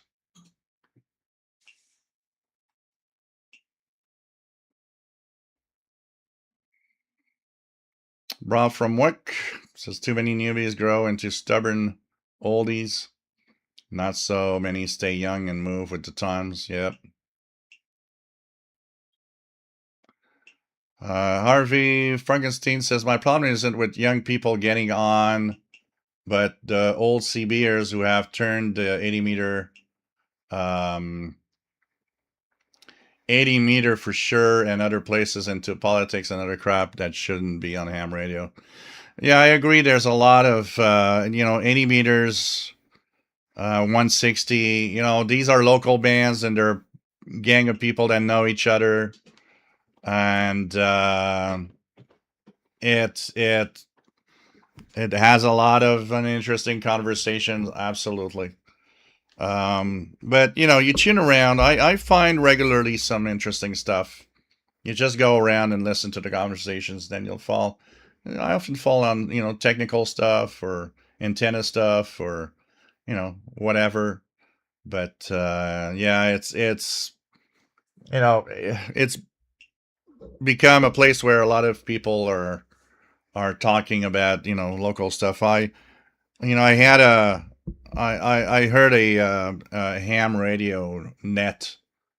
The guys stayed after the net and started talking about all sorts of stuff, and the things I could hear about that were political about United States and Canada, and I was like, this has no place on amateur radio. This is not what guys should talk about. You guys should be talking about other stuff. There's way more interesting stuff. There's enough on the TV and the radio about it. But it was like, wow, some of the comments were like, okay, let's move on. Yes, we should not insult the zoo. Red Wooly. Call it the zoo, but don't insult the animals. I always have this saying sometimes in French. I guess it will be okay. It will work in English. So sometimes, I remember telling somebody, you're as stupid as a tomato. And after I ended my sentence, I said, I'm so sorry to have offended tomatoes today. DH1AO abolishing the need for CW wasn't a bad decision. Over the time, people realize CW is way out of the pay to win 1 kilowatt. Yeah, and we've got some serious competition. CW was great for DX for a long time, but I got to tell you, FT8 is pretty good competition for some weak signals. I'll tell you that.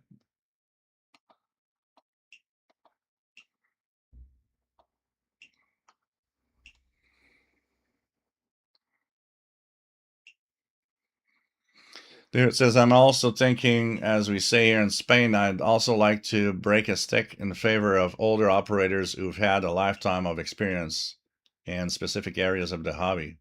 We have some hams in Barcelona who's been experimenting and DIYing in areas such as amateur television, microwave EME, and all of that. It's a pleasure to learn from them. But there's a there's a handful of those old hams that are actually extremely good, extremely good at explaining, and they want to share the knowledge, and that's the kind of older hams we need, you know, compared to the older hams that are just grumpy and you know you're wondering if they really want to help out with their hobby. FWSN Albrew, I've got my FTX1 running in my truck, but still confused with menus of the rig. Needs some time. Yeah, today that's the biggest problem today. You get a radio and you're like, what the hell? Okay, I got to sit down and look at the manual because I don't understand half of the freaking menus and what they do. Paul Stringer, does anyone ever talk on 160? Oh yeah, I hear a bunch of, I hear quite a few guys. There's 4 or 5 frequencies here that I get from northern New York, Vermont at night. Guys talking. Even there's a gang here in southern Quebec that meet up on 80. And summertime they meet on 80. And the wintertime, often 80 isn't great for their communication, so they go down to 160. But there's definitely some hams on 160. I mean, to go to 160, you need to have a hell of equipment. I actually was thinking the other day. There was a bunch of guys on 80. They were on 1930 kilohertz lower sideband. I was listening to them on the Icon here because the only way I can hear that is with the magnetic loop. And I was thinking, well, I wonder if because my rig, even though the end fed antenna in my backyard is meant to be 40 to 6 meters, which is 7 megahertz all the way up to 50 megahertz. My radio actually tunes 80 and 160. So the other night I was listening to them and I was like, I wonder if I tune my Yesu and give it a shot if they would hear me from Montreal. And I didn't do it, but like the next time I hear them, I think I'm going to try it and see if they actually hear me on 160, which is kind of interesting. But I got a lot of RF feedback back of the radio. Well, here, if you guys could see, there's some. These are Christmas lights, but these are LED Christmas lights. So I've left them there, and I don't turn them on. But to give you an idea of how much feedback I get, RF feedback I get from 80 and 160, because it's not meant for it. When I transmit on 80 or 160, the Christmas lights light up, and they're not even plugged in. So it gives you an idea of how much RF is in the shack when I go to that band.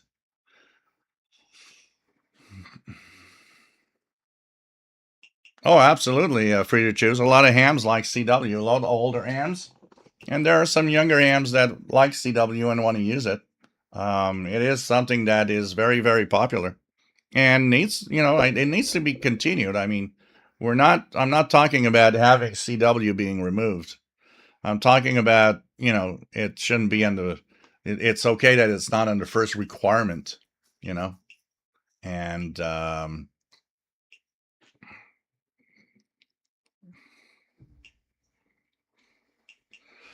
Kevin Michael, I have a Pro 528 scanner. It is great on VHF and UHF. JJ Ando, I'm a technician and I never plan on getting general.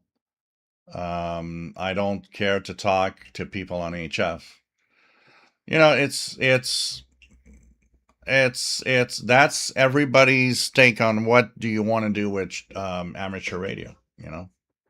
I am a HF guy because I like distance.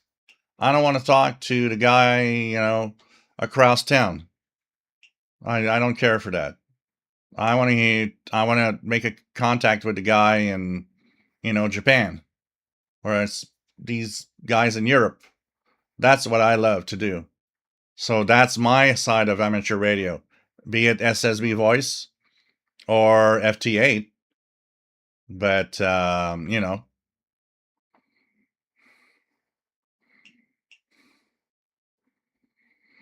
well, definitely there's a lot of people that overrate power. Man, they use a kilowatt all the time for everything. Brett Woolley. Rob from what grumpy old hams are like half of the Linux community. Yeah, exactly. Kevin Michael, can you get the Caribbean Beacon Angola on 1610 at night? No, here on 1610 we have a local station in Montreal, so it always is that.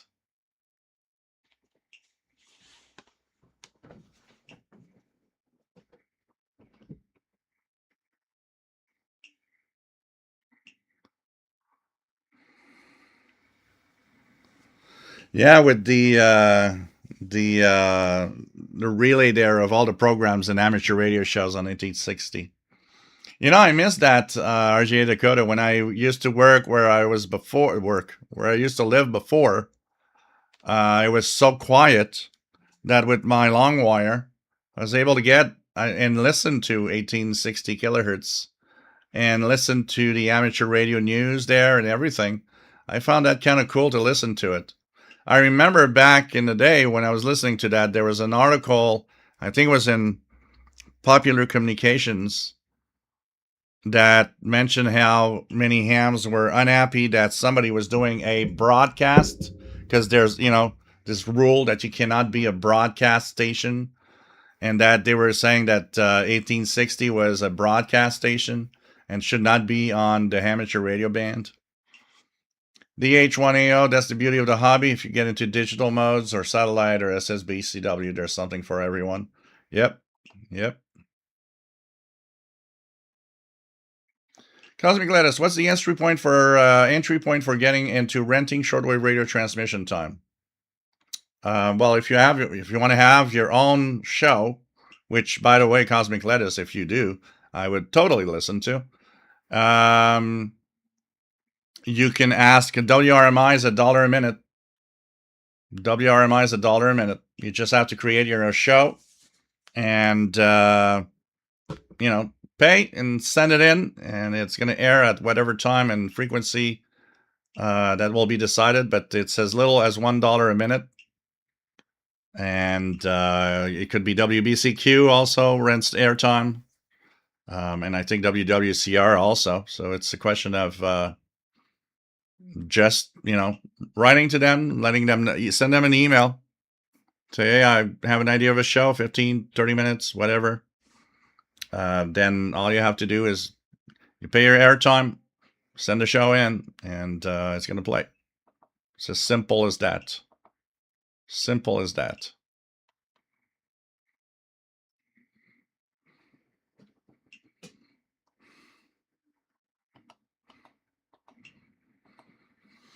And of course, there's, if you want to really get into the serious stuff, you can go and rent more expensive airtime over, I don't know, a Sudun France transmitter side with 250 kilowatts towards North America. Now, that's more than $1 a minute, I'm pretty sure.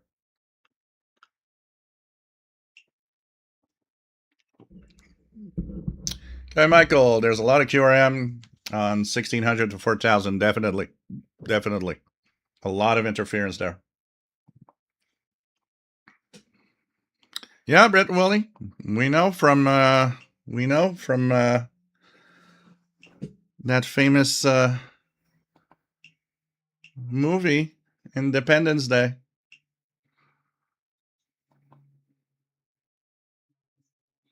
RJ Dakota, some of the shows on WA0 RCR are pretty interesting. Yeah, absolutely. Oh, it's only on Saturday now? Am I wrong in thinking that it was 7 days a week before? Like when I was listening back then, or was it always on Saturday and I just didn't realize? I don't know if you know RJ Dakota. I had a feeling they were on every day, every night back in that day. But it could have been Saturdays only also. I just didn't realize that. Man, that place, the radio stuff that I heard, just amazing.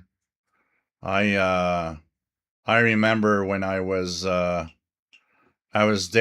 and I mean, I had my logbook, and I just turn on the radio and go through. And of course, we're in the '90s, so there's still a lot of stations that are live. So it's like sometimes I think about it, and I'm like, you should have spent more time listening.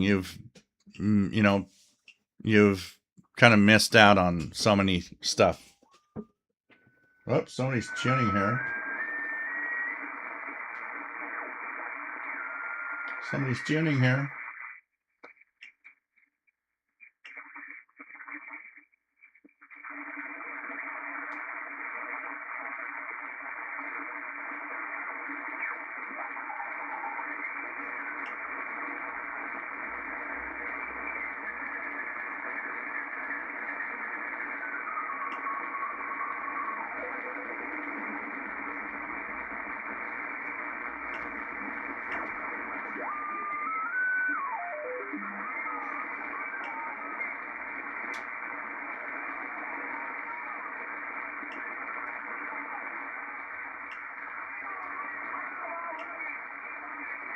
$69.32 a.m.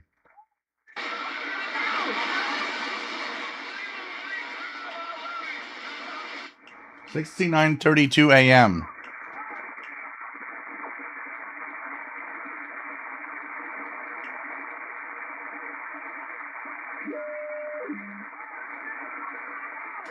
So definitely 69:32 a.m.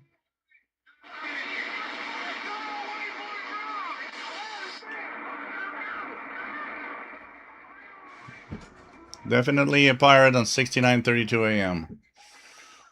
So RJ, as far back as I can remember, it's only been on Saturday afternoon and tonight. Okay, maybe it's totally possible that I didn't realize it back then. I figure out also that I did a lot of radio listening on Saturday nights, so it would figure that I probably got into it, and it was just like always Saturdays. So that's possible. RV says, stupid question, but do you recall a station I used to listen to in the 80s from the Caribbean island near Venezuela where the guy spoke softly about the island? And as I recall the sounds of the turf, there was Transworld Radio Bonaire.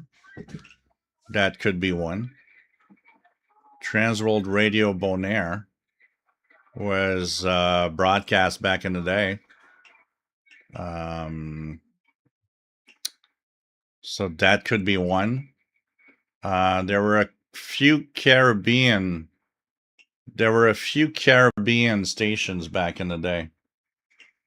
So maybe TWR Bonaire could be one. Yeah, because I remember waking up in the morning before going to school, and one of the things I would listen to, Transworld Radio Bonaire had a news bulletin at like 8 a.m. local time. I would leave for school at like 8:25, and at like 8 a.m. they had a 15-minute news bulletin, and I would listen to that.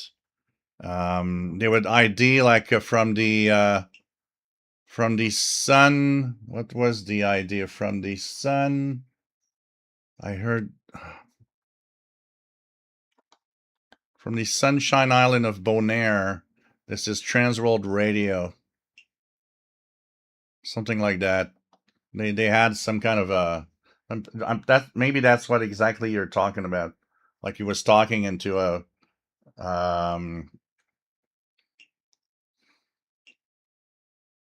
from the Sunshine Island of Bonaire in the Netherlands Antilles. This is Transworld Radio. I think that's what he was saying back in the day when they were ID. and maybe that's what you heard, and that's what you're thinking about. And I miss all of these stations. It's Transworld Radio.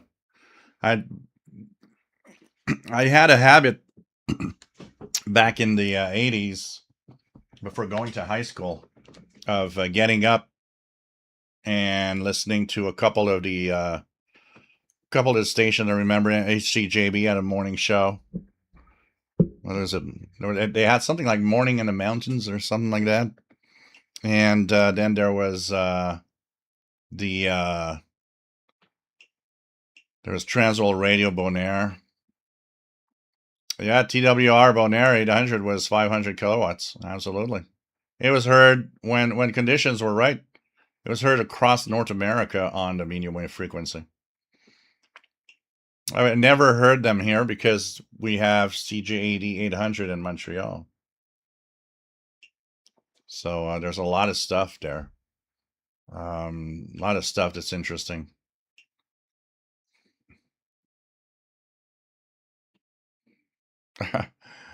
Bird says it replaces my old setup of the 857D, but Yesu has said the FTX1 not meant for mobile. Aha. So yeah, there's a lot of these broadcasts. I mean, back in the day, there were. I remember which it was a thing. You know, today, what's left, pretty much all the stations broadcast prime time evening.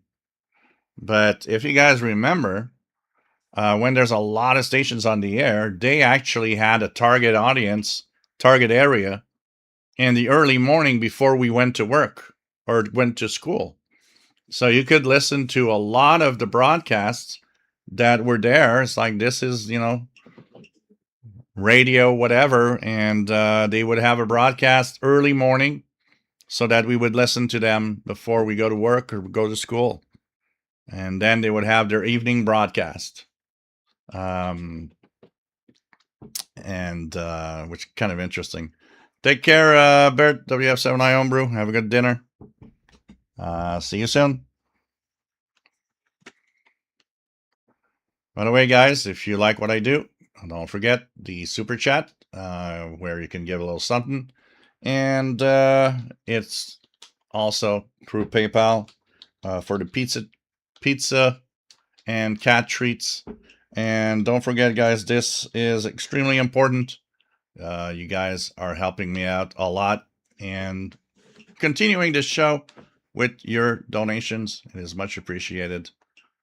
Thank you so much, guys. And hey, if you never donated, how about your first time today? Tell us, tell me that you love the show, you love the live shows. It's really appreciated. I'm here every Saturday. You guys enjoy the show. And so you can help out at the same time. RV, I listen to Radio Australia in the morning here. Later in the morning, I enjoy the BBC. Yeah, Radio Australia, 9580 in North America. That was the frequency, 9580. And in the summertime, boy, tuning around the bands on the evenings was such a treat to always remember when for the first time in ever, I was tuning my DX100 and heard this weak but clear signal in English. And took me almost half an hour before I could ID. And it turned out it was a summer evening. I was on, vacation. And I had like 20 feet of wire hanging taped to the ceiling of the living room.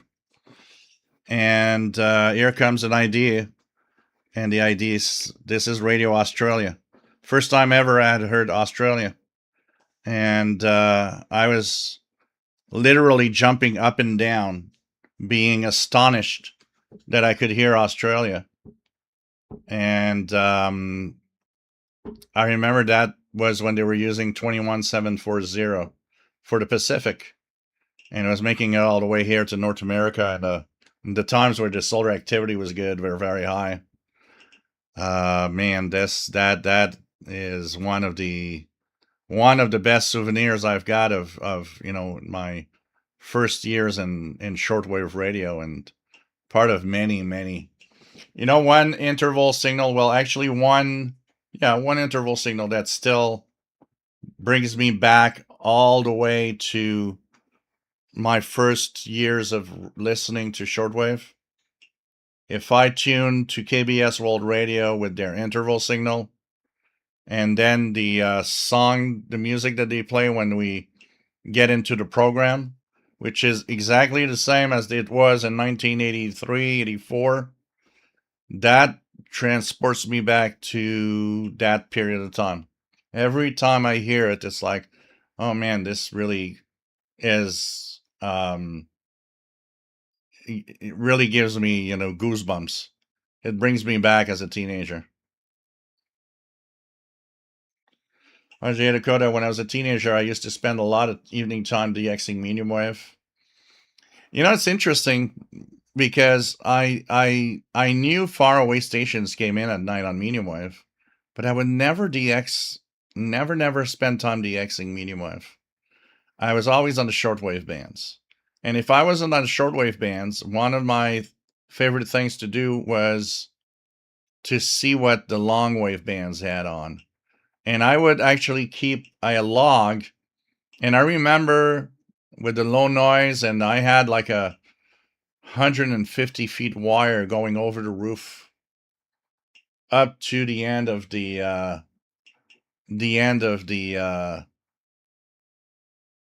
backyard back in 83 4 ish, and I would tune around the long wave band, and I would have a full page of packed non-directional beacons from Canada, from the United States, and I mean, that was so cool. That was part of the fun of the day. It was just so nice. Of course, days that I was off from school, I would listen. I would spend a lot of time. I did spend a lot of time listening to shortwave. Unfortunately, what I would say is the missing part. I was not aware enough of all of what's out there that you can listen to. Plus, I didn't have the DX302 was a decent radio. It wasn't a great radio. It wasn't until 1990 when I got my Kenwood R5000 that I became in the league of the amazing radio that you can finally tune stuff. But you can't you can't complain about it. The radio you have is the radio you have. It's like all of us here. Sometimes I do get some comments of I wish I had that radio you got there, or I wish I had the money to buy that radio that you tested. And I think the problem is, you shouldn't regret the fact that whatever you have is what you use, and it might be decent enough anyways, and that you shouldn't be sad about the fact that you don't have anything else. What you have is what you have. And so, I'm lucky to have all of what I got. Absolutely. I mean, I'm a lucky guy. I was actually thinking the other day I was playing around with the new Texan PL520, and I was playing it with it in the backyard, and came to my mind in 1982 when I started listening to shortwave. If I just had known, if I just had known that I would have all of these radios today to play with, it was just so cool, And I kind of fell into a mode of, I'm I'm I'm so privileged that I have all of this, to play with, and even more privileged that some companies, um, you know, actually want to send me their radios for me to play with. It's not something I ever thought would have happened back in the day. I remember back in the day drooling over everything that I could see, but I didn't have the money to buy it, so I just had to, I mean, Radio Shack DX302 is okay. It had a lot of flaws, so I know today that I probably didn't hear many stations because of its overload issue, which would wash out the bands. But that's what I had, and you gotta. And I didn't know anything about it, so I didn't think my DX302 was bad. I didn't think even my DX100 was bad, even though it's not that great of a radio. I just didn't know. I just didn't know back then. I had no idea what a good radio was. For me, anything that looked cool must be a good radio. It's. I think it's a human condition. We look at something that looks very, very cool. Tons of knobs, buttons, meters, little lights blinking everywhere. Oh, that must be a good radio. That was pretty much more how I chose radios in the 80s than anything else. I became aware of good radios when the first time ever I purchased a Passport to World Band radio, and that they had their radios that they were testing, and now they had these star ratings, and that's where I became aware of, oh, okay, these are the good radios. And and seeing your radio is kind of in the average radio. But it's not something I was aware until a few years in, where it's like, okay, well, there are much better radios that receive more signals, especially back in the day. Today, radios are surprising almost in every price range. But back in the day, yeah, there were some bad radios, and there were radios that were sold for an expensive price that weren't even that great,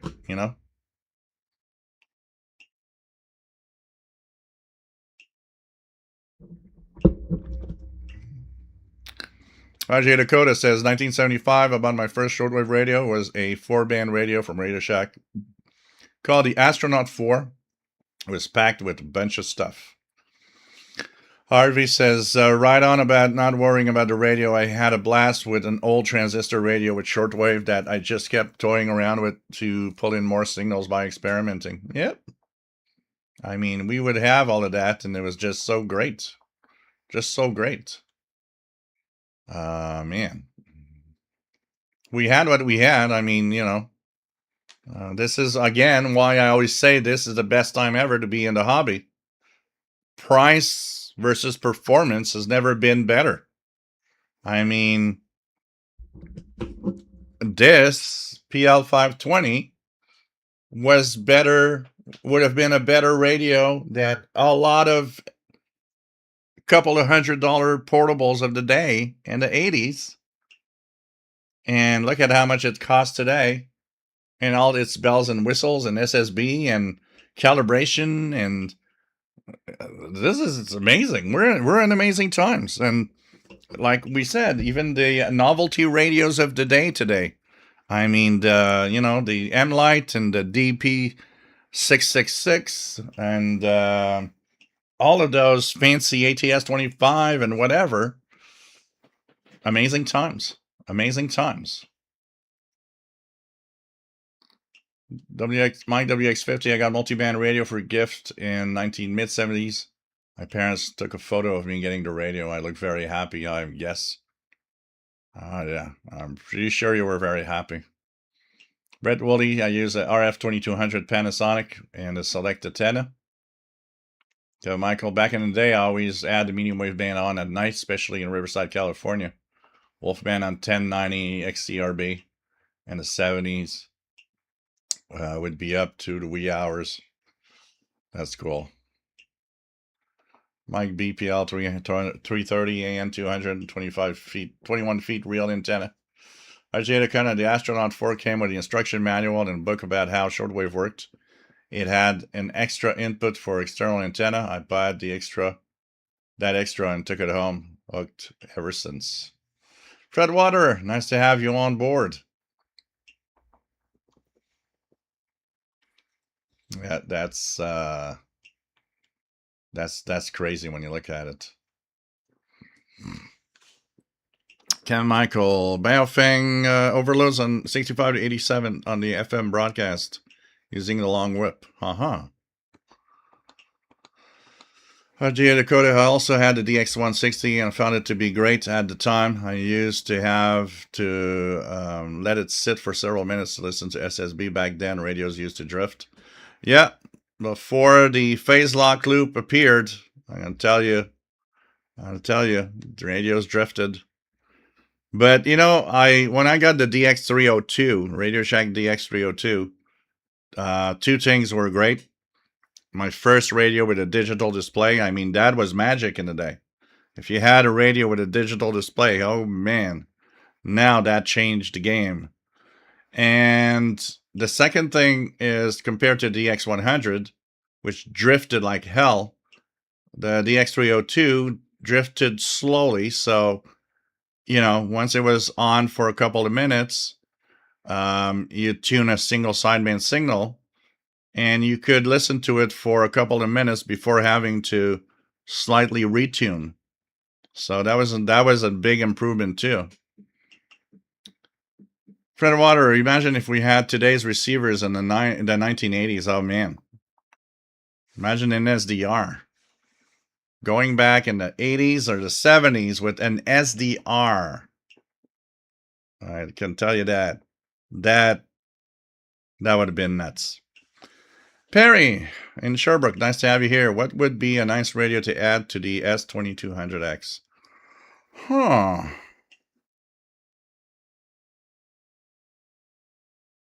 I don't know. If you have a S2200X, that question is a tough one because you've got decent radio now with that.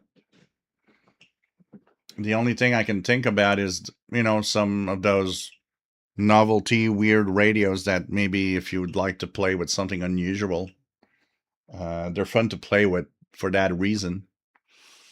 Or an SDR on a computer, you know, that would be probably what I would tell you to get if you don't have one already. CMF10, do you use the Kiwi SDR website? Yeah, very often to either hear signals I don't hear at home, or simply to check propagation, tune around signals, and hear stuff from other countries that doesn't make it here. Old radios, I'm going to go through the Astronaut 8 tonight.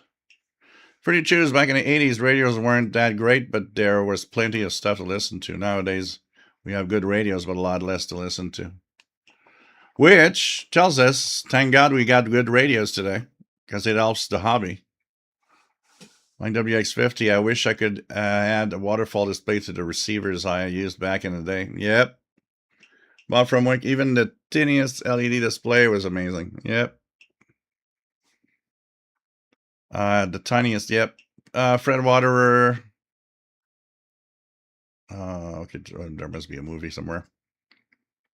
RJ Dakota, RF 2800 was awesome for what it was. It was my first radio with a digital frequency readout. I had that. My father had purchased it at a flea market. The frequency display would sometimes turn off, and I would just knock on the radio. You know, the good old days when we would just hit whatever electronic device that stopped working and would come back to life. I just like give it a bump with my hand and it's like, oh, it comes back. It's all right. The H1AO, I remember retrofitting the FRG7 with a 7-segment frequency counter. Man, I was proud 15-year-old teen. Oh, man. Kev Michael, remember the DX160 at Radio Shack? Used to want one when I was a kid. The one I liked most was the Patrolman 9. I think the DX160, when I look at the history of radios, I think the DX160 is probably one of the radios that started the hobby for an enormous amount of people out there back and then. Let's try. It's a 0 UT. Radio Romania International in English coming in really well. And the 15th edition of the International Shakespeare Festival, held every 2 years, continues through May 31st in Craiova. So Radio Romania with a good signal. Hey, Jared Watterson, 69. Nice to have you here. By signing the contract for the SAFE program, the Romanian government is securing funding for strategic projects valued at over 16 billion euros, which means security for the country and development for the Romanian economy, says the Minister of Economy, Visualization, Entrepreneurship and Tourism. Pretty good signal tonight. Once again, Propagation seems amazing tonight. When national security is the top priority and strengthening defense. 11/6/20 for Radio Romania English. It'll be in French in an hour on 95.50? No, 95.10.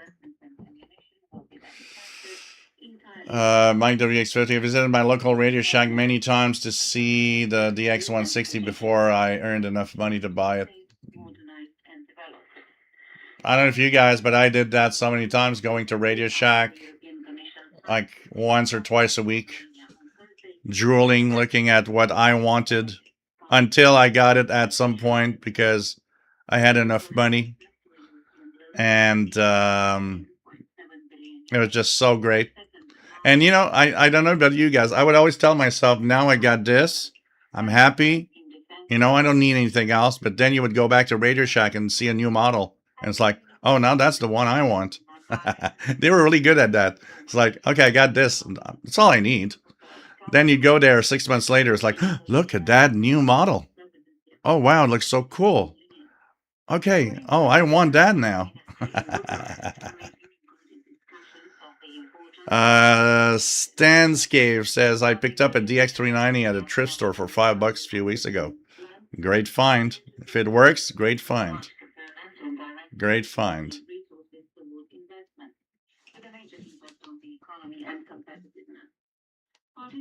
JJ Endo mails Radio Romania signal report almost a year ago. Mike B, 11/6/20, no joy in Colorado. This is for the East Coast, so maybe that's why you're not getting it. But boy, this, you know, the Radio Shack was kind of interesting to, good old days. I miss going into a Radio Shack when it was a Radio Shack, the real Radio Shack with all the gizmos and the stuff. And I remember having so much fun with that. Going there, I don't know how much time I'd spend looking at all the things they had. And, you know, I remember me and my best friend back in I was maybe 14. It was Christmas time. Me and my best friend, like, you know, my best friend looks at me and says, hey, I got $150 from my uncles and I told him, I said, hey, I got $140 from my uncles and my family. So, and I remember we just said, you know what? Let's go together at Radio Shack and see what we're going to buy with our money. And we came out of there. I still remember we came out of there with a radio-controlled dune buggy. And back in the day, if you wanted them to work together, one had to buy the 49 megahertz frequency, and the other one had to buy the 27 megahertz frequency. So I ended up buying the 49 megahertz. I took 27, and we had tons of fun with those dune buggies after that. It was like, wow. public can attend performances at the National Theatre as well as other venues and outdoor seating throughout the city. ADH1AO, take care. Have a good night and see you next week. David says, I still think about it. SDRs now, and specifically a few models, are unmatched in terms of sensitivity, selectivity, dynamic range. But it happens they appeared at a time where that performance isn't really needed anymore because of the crowded bands, low city noise floors, where it would have been great. Well, there are no more. Yeah, the when you think about it, um, the big features, like even once again, look at the Texan PL520, the bandwidths that are in this radio. You have several bandwidths. Remember back in the day, you had wide and narrow. Deal with it. That's what you got, and that's it. So you were like, oh, wide and narrow, okay, and often narrow was narrow, but wide was way too wide. So you ended up basically having one choice because they were too crappy.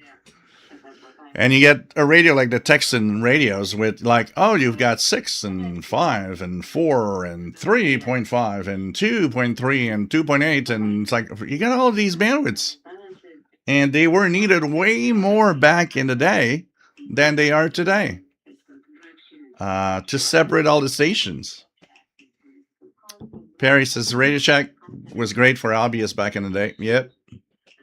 Kevin Michael, Gilles, you're lucky to get European stations. I can get Eastern Africa on shortwave at times during the winter and night. Yeah, being on the East Coast, it helps. Mike B, oh yeah, the Radio Shack catalog.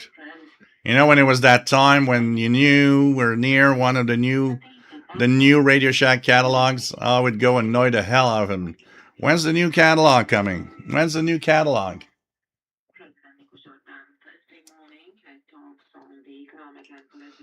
Mike WX50, my local Radio Shack was about a quarter mile from where I worked. Much too close for the health of my wallet. Well, I was within 30-minute walking distance of Radio Shack when I was young. So I remember wanting something so bad. We had an ice storm. Everything was iced out. I broke my neck walking on ice everywhere. I remember I fell and slided into one of those big potholes full of cold water. I was drenched, cold, but it didn't stop me from going and getting my whatever device at Radio Shack and coming back home with it. Somehow, beating the weather, falling down 10 times at the risk of breaking something, and being all wet from that cold water. It was totally worth it to go and get whatever I was going to get. Oh, God.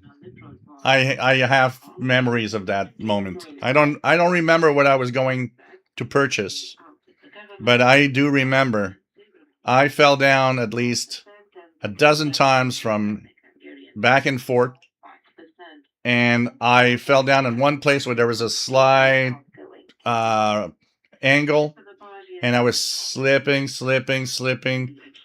up to I went to the pothole, which had at least a good feet and a half of water slush in it, and being all wet and cold. But hey, I wanted to go to that Radio Shack. There was no question. I'm not going tomorrow. I want that tonight. Oh, God. UT Radio. My dad and I used to go to Radio Shack once a month for a free battery. Young Sheldon had a battery card too. Oh, of course, the battery card. Battery of the month. We all had the card. We all wanted our battery. That was so intelligent for them. That was, whoever taught it that is brilliant. Give them a free battery and they'll be in the store, and they're probably going to get away with more than a free battery.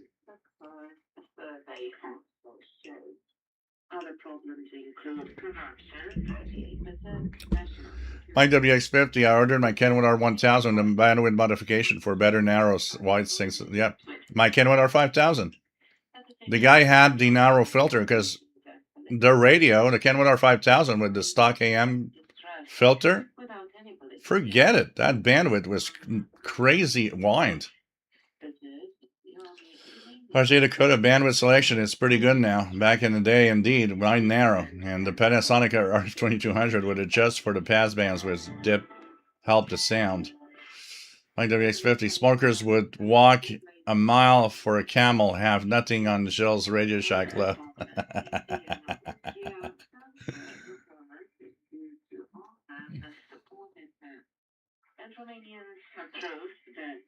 Sounds like an addiction problem, Brett. All those great memories, says Harvey. Yeah. Kim Michael, I would go to Radio Shack almost every other day to see if they had a new catalog. It was an event. When I opened it, I would say, where are the multi-band radios? I was like, for me, Radio Shack was so many things that it was not, I wouldn't go directly to the radios. I would go and look at every page, every little thing they sold, every parts. And I would go to, electronic kits and the radios and the walkie-talkies and the CB radios and so many other stuff. Oh, man. Fred Waterer, I was about 11, 12 years old in a Radio Shack waiting while the man, a teenager, dealt with a customer. He thanked me for my patience and gave me a free battery. It was like gold to me. Oh, yeah. I mean, batteries were gold. They're less of, like, they're still today. But, back then, man. I remember having an RC controlled Jeep. It took C batteries, 4 C batteries. That thing would go through 4 C alkaline batteries in 35 minutes. It was like crazy. Andy knew we had a local Tandy, which was the equivalent of Radio Shack, especially in the CB era. VT radio. No, that older than that. It was a nice storm like in mid 80s. Nothing compared to the ice storm of 98. It was like, a layer of ice everywhere just to make you fall, and oh man. But I would definitely look at everything. Microwave Mick, they had the neatest stuff. Yeah, I would. I would go there and look at everything. I'd spend time looking at all the gadgets they had, all this stuff. Truly an amazing experience for all of us back in the day. It was basically like a kid in a candy store, but our candies were the electronics that sold there. Yeah, I remember that when I got the Navajo TRC 432 that I got here, which actually should have a place here. It should be visible. It's worth being visible. Back in the day, it was on sale, and my father had a raise. He had a pay raise, and he was so happy. And he knew that I had walkie-talkies and stuff. And so he came home that night and said, "I got something for you." And I remember he had the Navajo TRC 432. And of course, I had no antennas or anything. So what does a geek do? Well, the geek understands electronics and antennas. So I built a dipole out of wire and a coax. And I taped the dipole to the ceiling of the living room to do some contacts on the CB band. I don't know how high the SWR was on that thing, but anyways, it worked.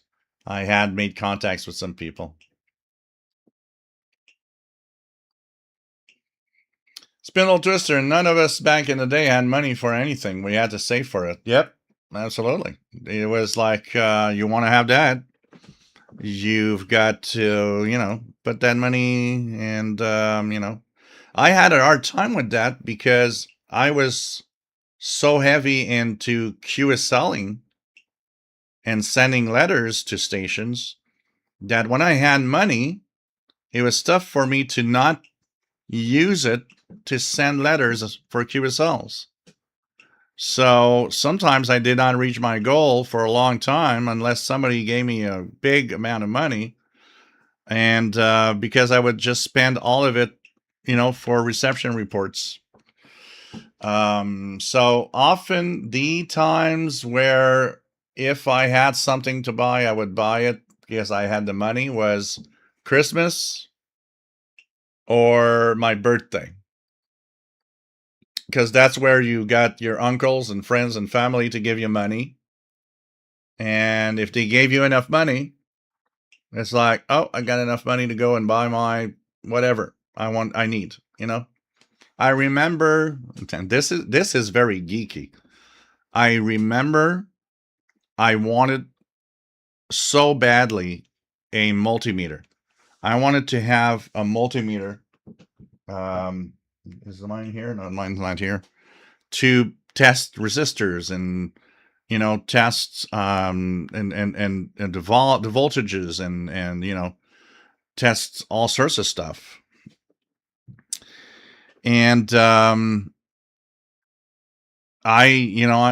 thought that would be a great add to when I do electronic stuff and test stuff. And the back in the day, today you go on eBay, you can get a very surprisingly good multimeter for $40, and it does everything that my multimeter from 1980 did. And they're surprising. I bought one just to test, and I was like, God, $40. This thing is as good as whatever I had back in the day. It's just amazing. So back in the day, a good multimeter was, that tested everything. The one that I had chosen was good up to 20 amps of power. Well, that thing was like $170 in 1983 or 4. And I had my electronic surplus store, Addison, that had those in display, many models. I always wanted one, but I never had the money to buy it. And one Christmas, I still remember one Christmas, I got like $200. The first thing I did, I went out to the electronics store and was like, I'm going to buy myself my multimeter finally. And spent the 200 because there was taxes and everything. Spent pretty much all the $200, and I was so happy to come home. And I still remember I met my neighbor that was at the corner street. He was a little younger than me, but he was very geeky, and he had electronic parts and stuff. So I said, hey, I bought a multimeter. And the first thing he tells me is, oh, what are you doing this afternoon? I said, what? I got a box of resistors that, I want to be tested to make sure that they are the right value. And I said, oh, cool. Imagine two guys, one 14 and the other one like 12, sitting in the kitchen full of resistors on the table.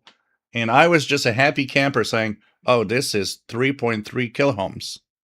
And this is 4.7 kiloohms. Can't be geeker than that. I'm going to tell you that. Oh, God, I remember that. I remember that like it's yesterday. Boy. Brett, well, the parts. I bought over $900 worth of stuff when they were going out of business. Like $95 big score. Fred Water, Jill, I wonder how much we spent on stamps. You know what? I got to tell you.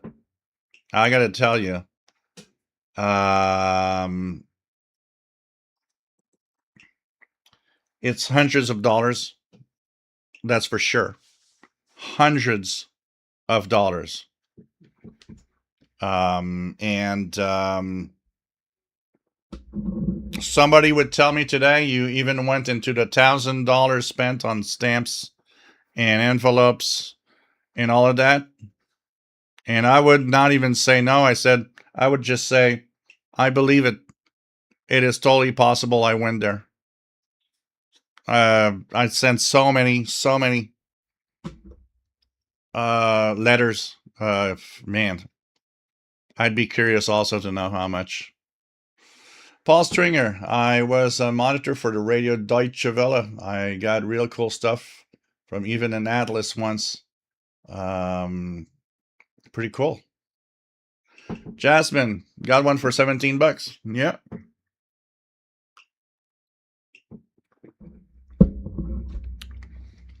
It depends on what you need. But today, I was looking the other day. I one of the things I don't have that I thought might be interesting is a one of those multimeters that has also a basic function oscilloscope. And I was surprised that they're like $100, $150. All they do, and it's just crazy amazing.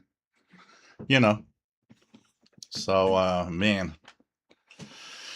Back in the day, we were being almost screwed by so many things. I mean, the prices of electronics and the prices of a lot of stuff was so high. And today you look at it and you're like, yeah, you got the same thing today for peanuts. Peanuts. JJ, it's funny how stamps go up a few cents and people lose it. Gas goes up and people mostly just roll with it. Yeah. I sent a couple of months back, I sent a bunch of QSL cards by mail to some hams that wanted one. And first thing I thought, I think I had 15 or 17 to send.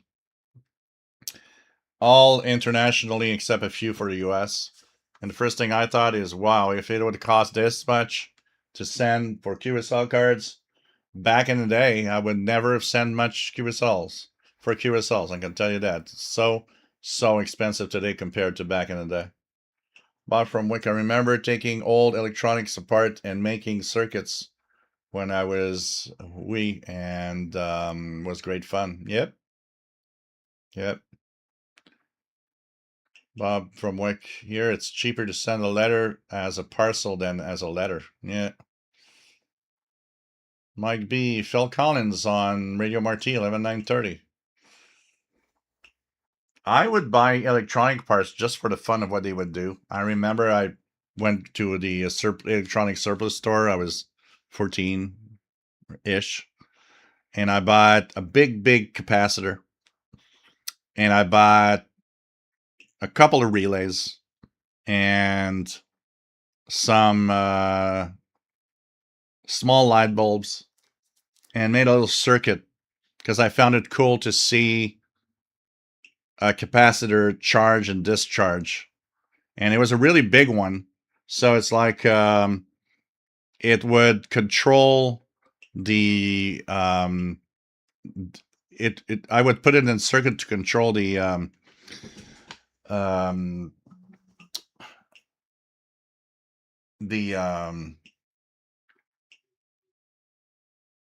I forgot the name. I just said the name and I forgot the name. Wow, that's good. So the anyways, to control the circuit so that the bulb would shine on for a certain amount of time. And so it was like until it discharged, the relay would be on and the light would light. And then once that was done, I would charge it again. And it's like, I was fascinated by, well, look at what it does. This is so cool. I mean, I tell you guys, that surprise box I got right here that I see in my closet probably has tons of things like that come from way back when I was a teenager. I wouldn't be surprised. I can tell you that. So that would not surprise me at all. Let's first of all, let's do a little promotion. If you like what I do, if you like, going back in time, talking about old days, if you like everything that I do, I'm here every week, and monetizations are rather crappy on YouTube recently. Please think about a donation. They help me a lot. Super chat here. You can click on the dollar bill and give me a little something. And if you don't want me to die of starvation, there's the pizza fund and cat treats through PayPal also. It is very appreciated. You guys have no idea how you've come true and how your donations are actually keeping this live show going. Without them, I probably would have taken some time off from doing live shows and everything. So your donations are what's helping out, and it's greatly appreciated. Any amount helps, guys. It doesn't matter. All right. Thanks for the donation.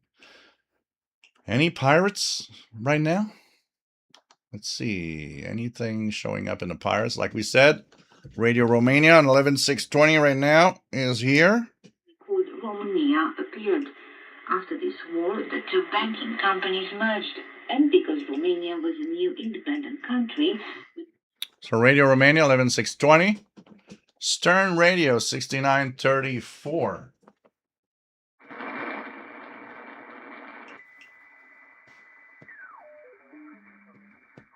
Yep. It's an AM mode. Stern Radio is definitely there. And if you have an SDR, there's apparently some art going on. And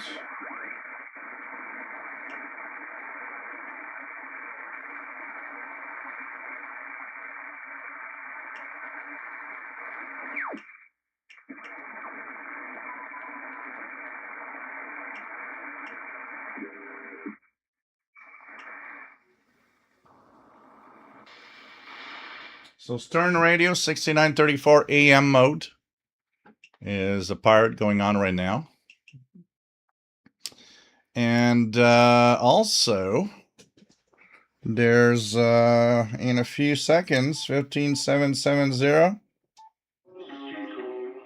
we will have Radio Slovakia English language on 15770. 73, Kevin Michael. Always nice to have you here. DJ Pill Zero Pants. Nice to have you here.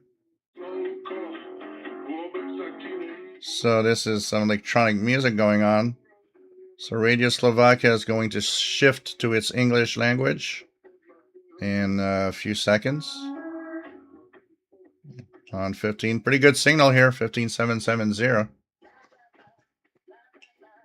Just curious what's up there here.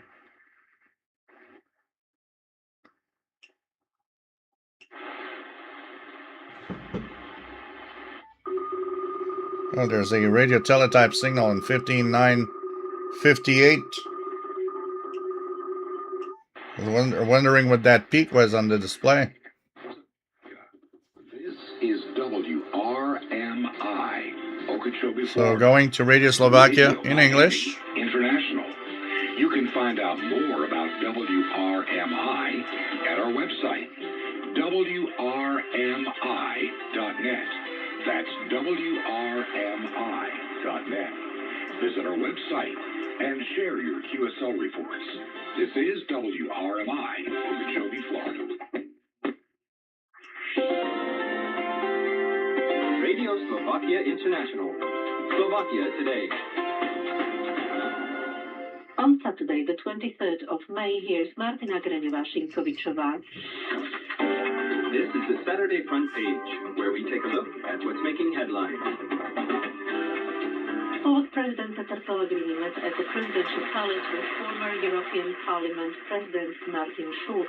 Their talk focused on the future functioning of the European Union, cooperation between Slovakia and Germany, and the war in Ukraine. Pellegrini stressed that Slovakia wants open and honest dialogue with its European partners while remaining a stable and responsible member of both the EU and NATO. He said future EU reforms must strengthen unity and preserve fair conditions for smaller member states.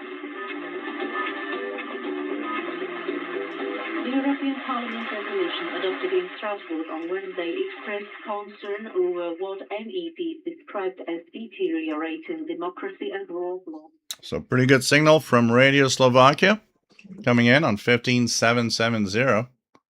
So Mike B says some noise, some static, but it's coming in. So that's pretty good. Pretty good. Nice to have that coming in. And this is one of my regular listening, Radio Slovakia. Often what I do is listen to Radio Slovakia on 15770 and then check out what there's other WRMI frequencies with other stuff also to look at. And so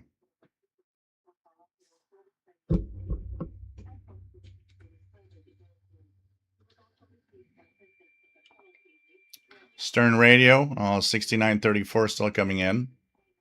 So thank you, Bob from Wick, for the donation. Much appreciated through PayPal. And so, looking at what's out there. So, yeah, Radio Shack for a lot of us was the place to be. And how much money there we spend there, I don't know. It'd be interesting to see how much money I spent at Radio Shack back in the day. And man, and when I got my first job and now I started to have more money, oh man, that was like Radio Shack that's where Radio Shack I got tons of stuff. But you know, there was a cycle at Radio Shack, and you knew that new scanner or that new radio would eventually become on sale at some point. So I would wait up. You know, I remember the Radio Shack DX398, which was the original Sangean ATS 909.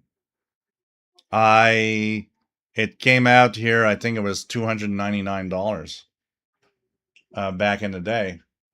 And so I thought, okay, well, I'm going to wait. It's going to be on sale at some point.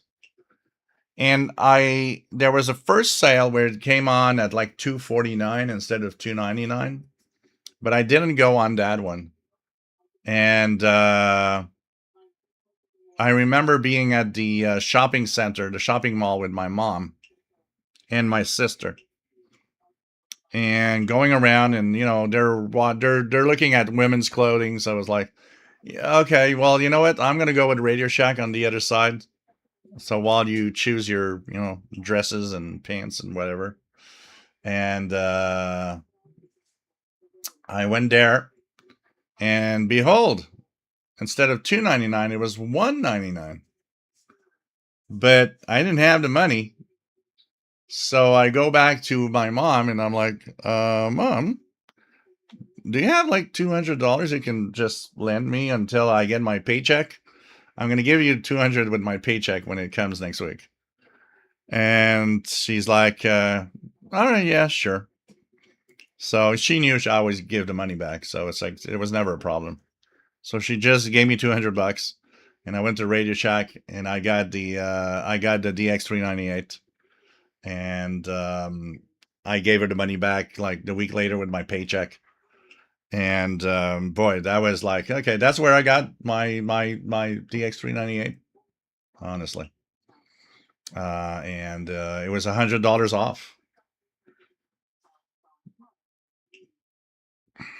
And of course, that was Canadian dollar money. And back in the 90s, because I bought it, I think, in the 90s. The Canadian dollar was quite low, so you guys in the US probably had lower prices on the Radio Shack DX398 that we had here in Canada.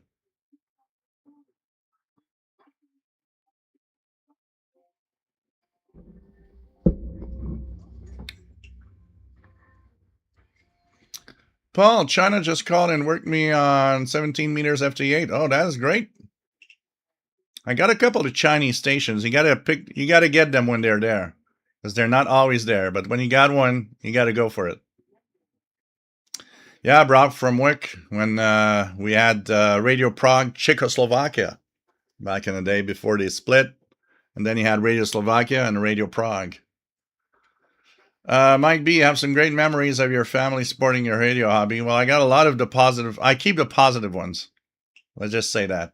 But there's definitely a lot of memories from that are my radio hobby related memories.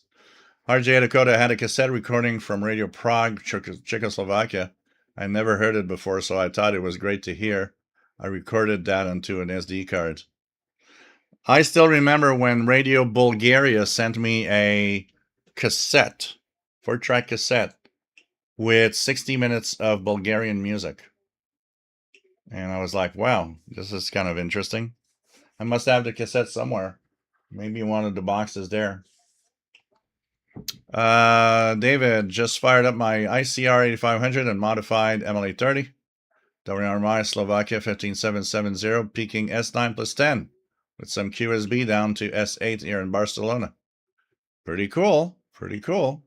You know, considering that it's a nighttime path from Florida all the way to Spain, definitely is interesting to see that you're getting that station. So, hey guys, I am hungry. I need to eat. I need to edit the International Radio Report. We had a great time. It was a lot of fun. We've been here for 4 hours, 35 minutes this week. Hope you enjoyed. We'll be back next Saturday, 20 hours UTC. We went down Mary Lane. We listened to all sorts of signals. Propagation was very good tonight. So I think I'm going to continue tuning around for sure. Maybe posting on the Facebook group what we're getting on the bands. So thank you so much for being here. Thanks for all of those that have donated. And we'll be back next Saturday, 20 hours Universal Time. And hope that you all had fun tonight with the radio show. So take care, everybody. Love you all. Stay